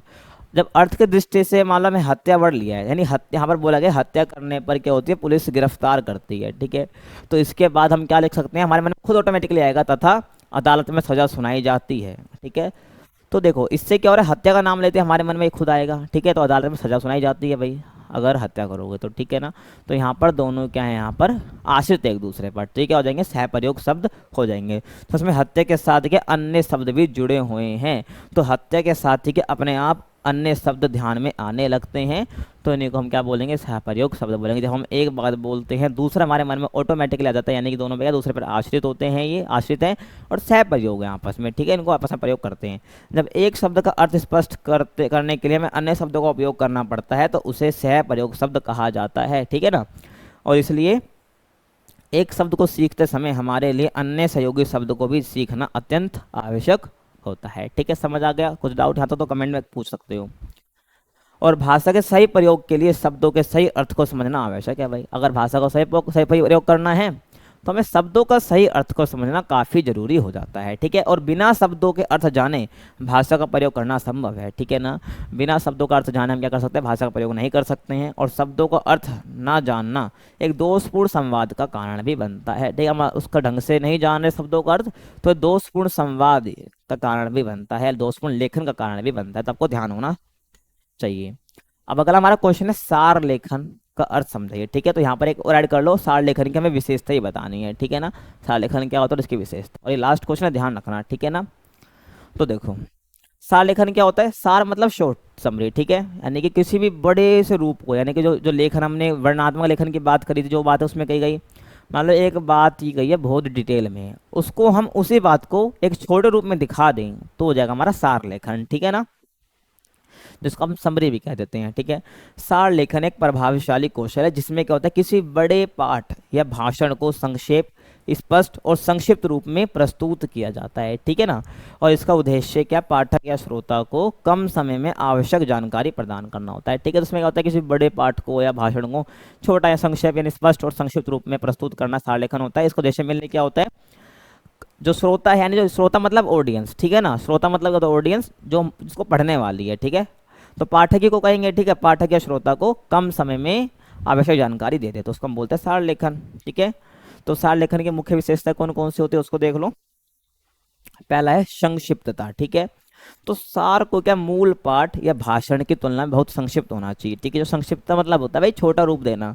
जो सार है ना, जो मूल पाठ था जिसको हमने सारित किया है, संक्षिप्तता उसको दी है, तो मूल भाषण की तुलना में या मूल पाठ की तुलना में बहुत संक्षिप्त नहीं, बहुत छोटा होना चाहिए। उसके बाद है स्पष्टता। ठीक है, सार लेखन की जो भाषा है वो सरल होनी चाहिए और स्पष्ट होनी चाहिए, जिससे समझना आसान हो। ठीक है, अगला है सटीकता, बिल्कुल सटीक बात होनी चाहिए। ठीक है, तो सार में मूल पाठ या भाषण के सभी प्रमुख बिंदुओं को सही तरीके से शामिल किया जाना चाहिए। ध्यान, यदि कुछ भी लिख रहे जो मेन केंद्र बिंदु हैं उस मूल भाषण के, मूल पाठ के, उसी को क्या करना है, हमें लिखना है। ठीक है ना, ताकि क्या पूरे भाषण का जो ओवरव्यू है वो समझ आ जाए। तो इसी का मतलब सार लेखन होता है भाई, कम समय में पूरी जानकारी हमें मिल जाए और हमें टाइम भी ज़्यादा ना लगे। उसके बाद है तार्किकता। ठीक है ना, तो सार में जो सार लेखन है उसमें विचारों का क्रम सुव्यवस्थित और तार्किक होना चाहिए। ठीक है, जो विचार है जो हम लिख रहे हैं उसमें क्या तार्किक होना चाहिए और वो सुव्यवस्थित होने के क्रम में होना चाहिए। अगला है पूर्णता। ठीक है, ये सार लेखन की विशेषता बता रहा हूँ मैं। ठीक है, और कुछ नहीं बता रहा। और सार में विषय से संबंधित सभी आवश्यक जानकारी संक्षेप में शामिल की जानी चाहिए। ठीक है, मतलब पूर्णता होनी चाहिए एक तरह से। सार में विषय से संबंधित जितनी भी जानकारी है उसमें शामिल होनी चाहिए। उसके बाद है वस्तुनिष्ठता। ठीक है, तो सार लेखन को निष्पक्ष और वस्तुनिष्ठ होना चाहिए। ठीक है, जिसमें जो लेखक है, लेखक की व्यक्तिगत राय या पूर्वग्रहों की कोई जगह नहीं होनी चाहिए। क्या बोला गया है यहाँ पर, जो सार लेखन है वो कर रहा है तो उसमें जो व्यक्तिगत राय है, उसकी जो पूर्वग्रह है, मतलब कि कोई भी ऐसा जो पहले से चला आ रहा है, ठीक है, या जिसको वो मानता है पूर्वग्रह को, तो उसको नहीं ऐड करना है। ठीक है, उसको सार लेखन में, तो उसको हम वस्तुनिष्ठा बोलते हैं। ठीक है, आपको समझ आ गया। तो यहाँ पर हमारी ये वीडियो खत्म होती है। हमारी एक वन शॉट वीडियो थी BHDLA 136 के लिए। वीडियो काफ़ी लंबी बनी और इम्पोर्टेंट है, एक बार देखनी है आपको वीडियो और आप एग्जाम में अच्छा स्कोर कर पाओगे। इससे भारी क्वेश्चन नहीं देखने को मिलेगा। ठीक है, दिख जाए तो कमेंट बता देना भाई ये क्वेश्चन देखने को मिला था, आपने बोला कि सारे इसमें से आएगा। ठीक है ना, तो देखो यहाँ पर हमारी वीडियो खत्म होती है। बाकी आपको नोट्स पढ़ने हैं तो आपको मिल जाएंगे हमारी इस वेबसाइट पर eklavya.ignu.com। और आपको असाइनमेंट के सॉल्यूशन चाहिए तो आपको मिल जाएंगे हमारी इस वेबसाइट पर ignuFreeAssignment.com। ठीक है ना, तो यहाँ पर आप असाइनमेंट बना सकते हैं आके। ठीक है, और असाइनमेंट बिल्कुल फ्री है, ध्यान रखना, कोई पेड चार्ज नहीं है। ठीक है, जो मार्केट में चल रहा है पेड का कल्चर, ये सब खत्म है। ठीक है, तो असाइनमेंट आपको यहाँ पर फ्री में मिल जाएंगे, तो आप विजिट कर सकते हैं। बाकी चैनल को आप लाइक शेयर सब्सक्राइब कर सकते हैं। मिलते हैं आपसे अगले वीडियो में, तब तक के लिए कीप वॉचिंग।